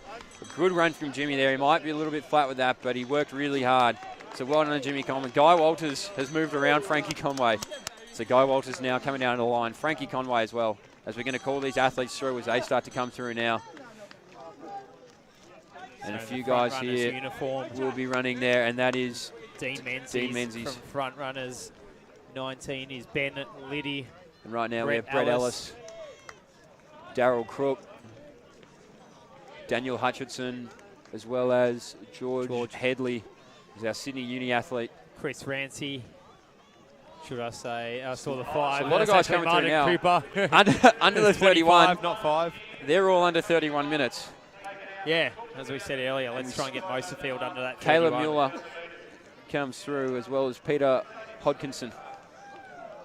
And now with the run culture, maybe singling on, I'm seeing Ashley Hoffman to 31.15. So I reckon a lot of these guys would be pretty happy with these, looking at the PBs on the board here. As we see Johnny Portwood come through for 31.24. So bell lap here. That's Chris Rancy, one more Caleb lap Goldsmith of Mornington. He's going to come down. There's a sprint here. Clary McIntyre, he's just going to get bested. But he's done a lot of work. And that's Jack Maxwell come down the line. Clary McIntyre, 31.42. A lot of these guys would be so relieved that 25 laps is just done. They're crossing the line. That's brutal. The relief that you see in their faces when they cross the line is just like, thank God. 30 minutes of laps and laps and laps. It's tough going. You know, I reckon these conditions, I know runners tend to benefit a little bit from colder conditions because particularly over the distance you want to be cool as possible, but it's quite chilly, it's quite windy, and you take your hat off to anybody who's been able to race out there for 25 laps. Straight laps, lap after lap after lap after lap. It's not easy, and these guys have done a great job of it. As you said, sometimes it is noted as the Australian B 10,000 metre final, and if that is what it is, you think about how many guys we've just had under 31. Yeah, that's fantastic. Our next best 30. Yeah, like that's great racing. As we see our last athlete come through now, and that's Rancy. So he's going to hit the line. He's also going to be under 33. So all of our athletes under 33 here. A great night of 10K racing here in Geelong. A great track, a great meet. And I hate to say this, I hate to be that guy. I think the winds just stopped. Yeah, just as we hit. I hate to be the one to say that. The events are done. The events are done, but the presentations are not. And the one that we have probably all been waiting for and hanging out on the live stream for all, Lockie said over 500 people watching and waiting for the presentations of the #1 event. Who are you tipping? Who am I tipping? I'm tipping Illingworth David Wealth Solutions. Yeah. They had they were leading, second for the women's. Morton were leading. And then they had a couple of blokes in the 800, and they had Williston Cray in the 400 at the end as well. So I think Illingworth David Wealth Solutions are going to be hard to beat. Morton will go all right. Inside Running Podcast will go all right. Steam Packet, they did really well in the men's, but I think they were just too far behind following the women's. Yeah. I don't know. What are your thoughts? Oh, I wouldn't be, surprised but not surprised. Maybe a sneaky little Inside Running Podcast, but look, it's been no doubt to me that Kokomo's been my favourite. Sadly, I don't think they're going to win, but Cody Shanahan certainly gave them a good crack. But yeah, I'm going to have to go with your tip there. I think you're right, Mick. What an awesome concept, and one that's obviously going to be replicated other places around the world, and only going to get more and more refined the more that it's taken on and had a crack at. But at the finish line here, our 10K guys mingle with the one athletes, and great night.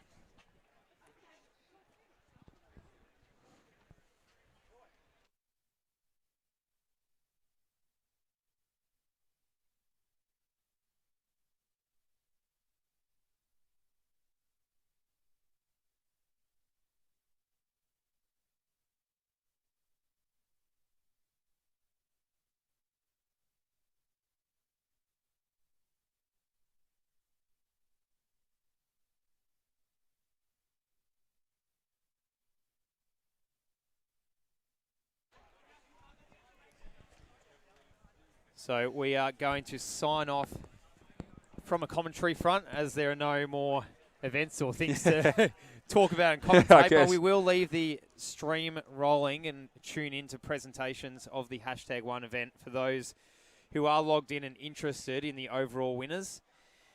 Please stay on the stream. We will be crossing over direct to the presentations there. So I've had a great night here, Mitch. I've really enjoyed the concept and absolutely love sort of racking my brains and putting the points together and analysing the singlets and getting to know new clubs and teams. And it's been awesome. Honestly, it's cool. It's a little bit of history, I guess. First time this has ever been done. So to be able to call, it's been fantastic, and just always really, really grateful and thankful to all the people who have come to help out, all the volunteers and everybody who helped put this meet on, particularly Lockie and everybody who helped at Athletics Exclusive as well. Thank you so much for all of your help. For without you, this meet wouldn't be possible. So I'm with you, Mick. I've enjoyed my time calling this.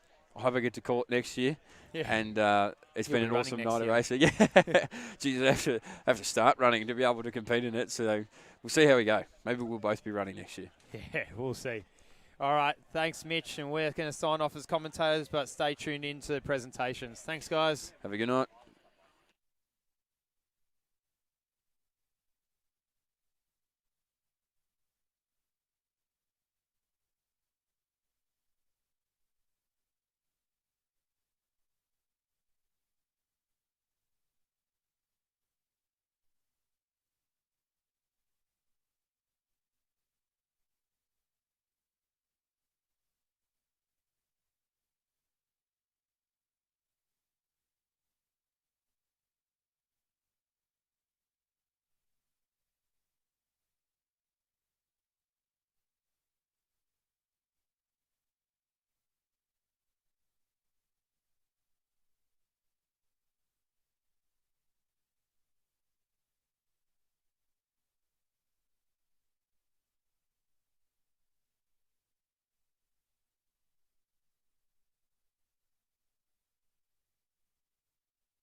(2019). Congratulations to our 3 place getters, finishing in 3rd place on a countback, clearing a height of 4 metres 65. David Thompson. Also clearing 4.65 in 2nd place, Dalton Demedio. And after finishing 2nd here at the Steigen Spectacular in 2018, he goes 1 better after clearing a height of 4.80 metres, Lockie Burns.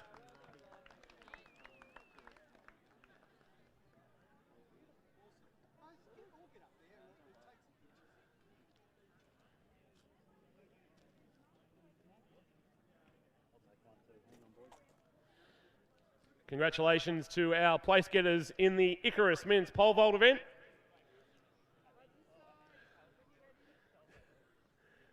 Got the paparazzi down here. And if we could ask the place getters from the men's 10,000 metres, Matty Hudson, Nick Earl and Josh Maisie, to please make your way across to the podium near the triple jump pit, would be much appreciated.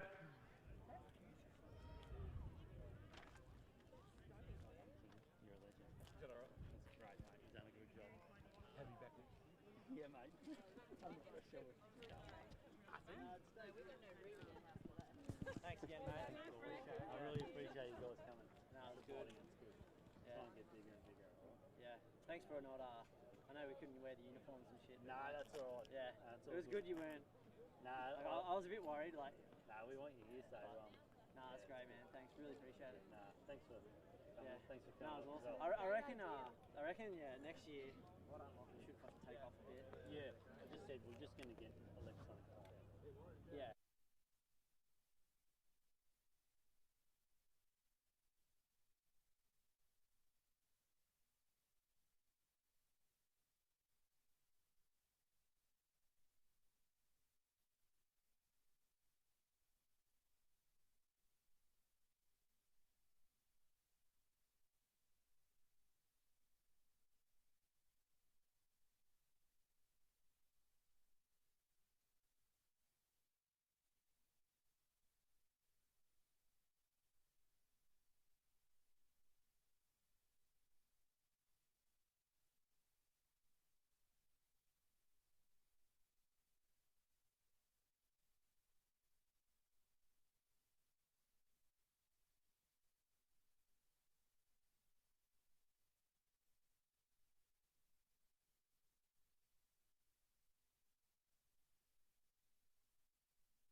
As well. What a cracking men's 10,000 metre race it was. We got a good breakaway of half a dozen runners who really fought it out, but in the end there could only be one winner, and that was Matty Hudson. But our third place getter tonight, am I going, in a time of 29 minutes 34.5 at 9 seconds, Josh Maisie.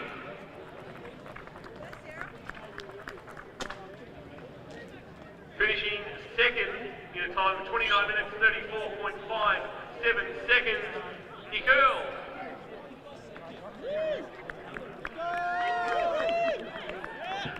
And our winner, after a podium finish last year, goes a couple better in 2019 in a time of 29 minutes 32.09 seconds. Please put your hands together for Matty Hudson.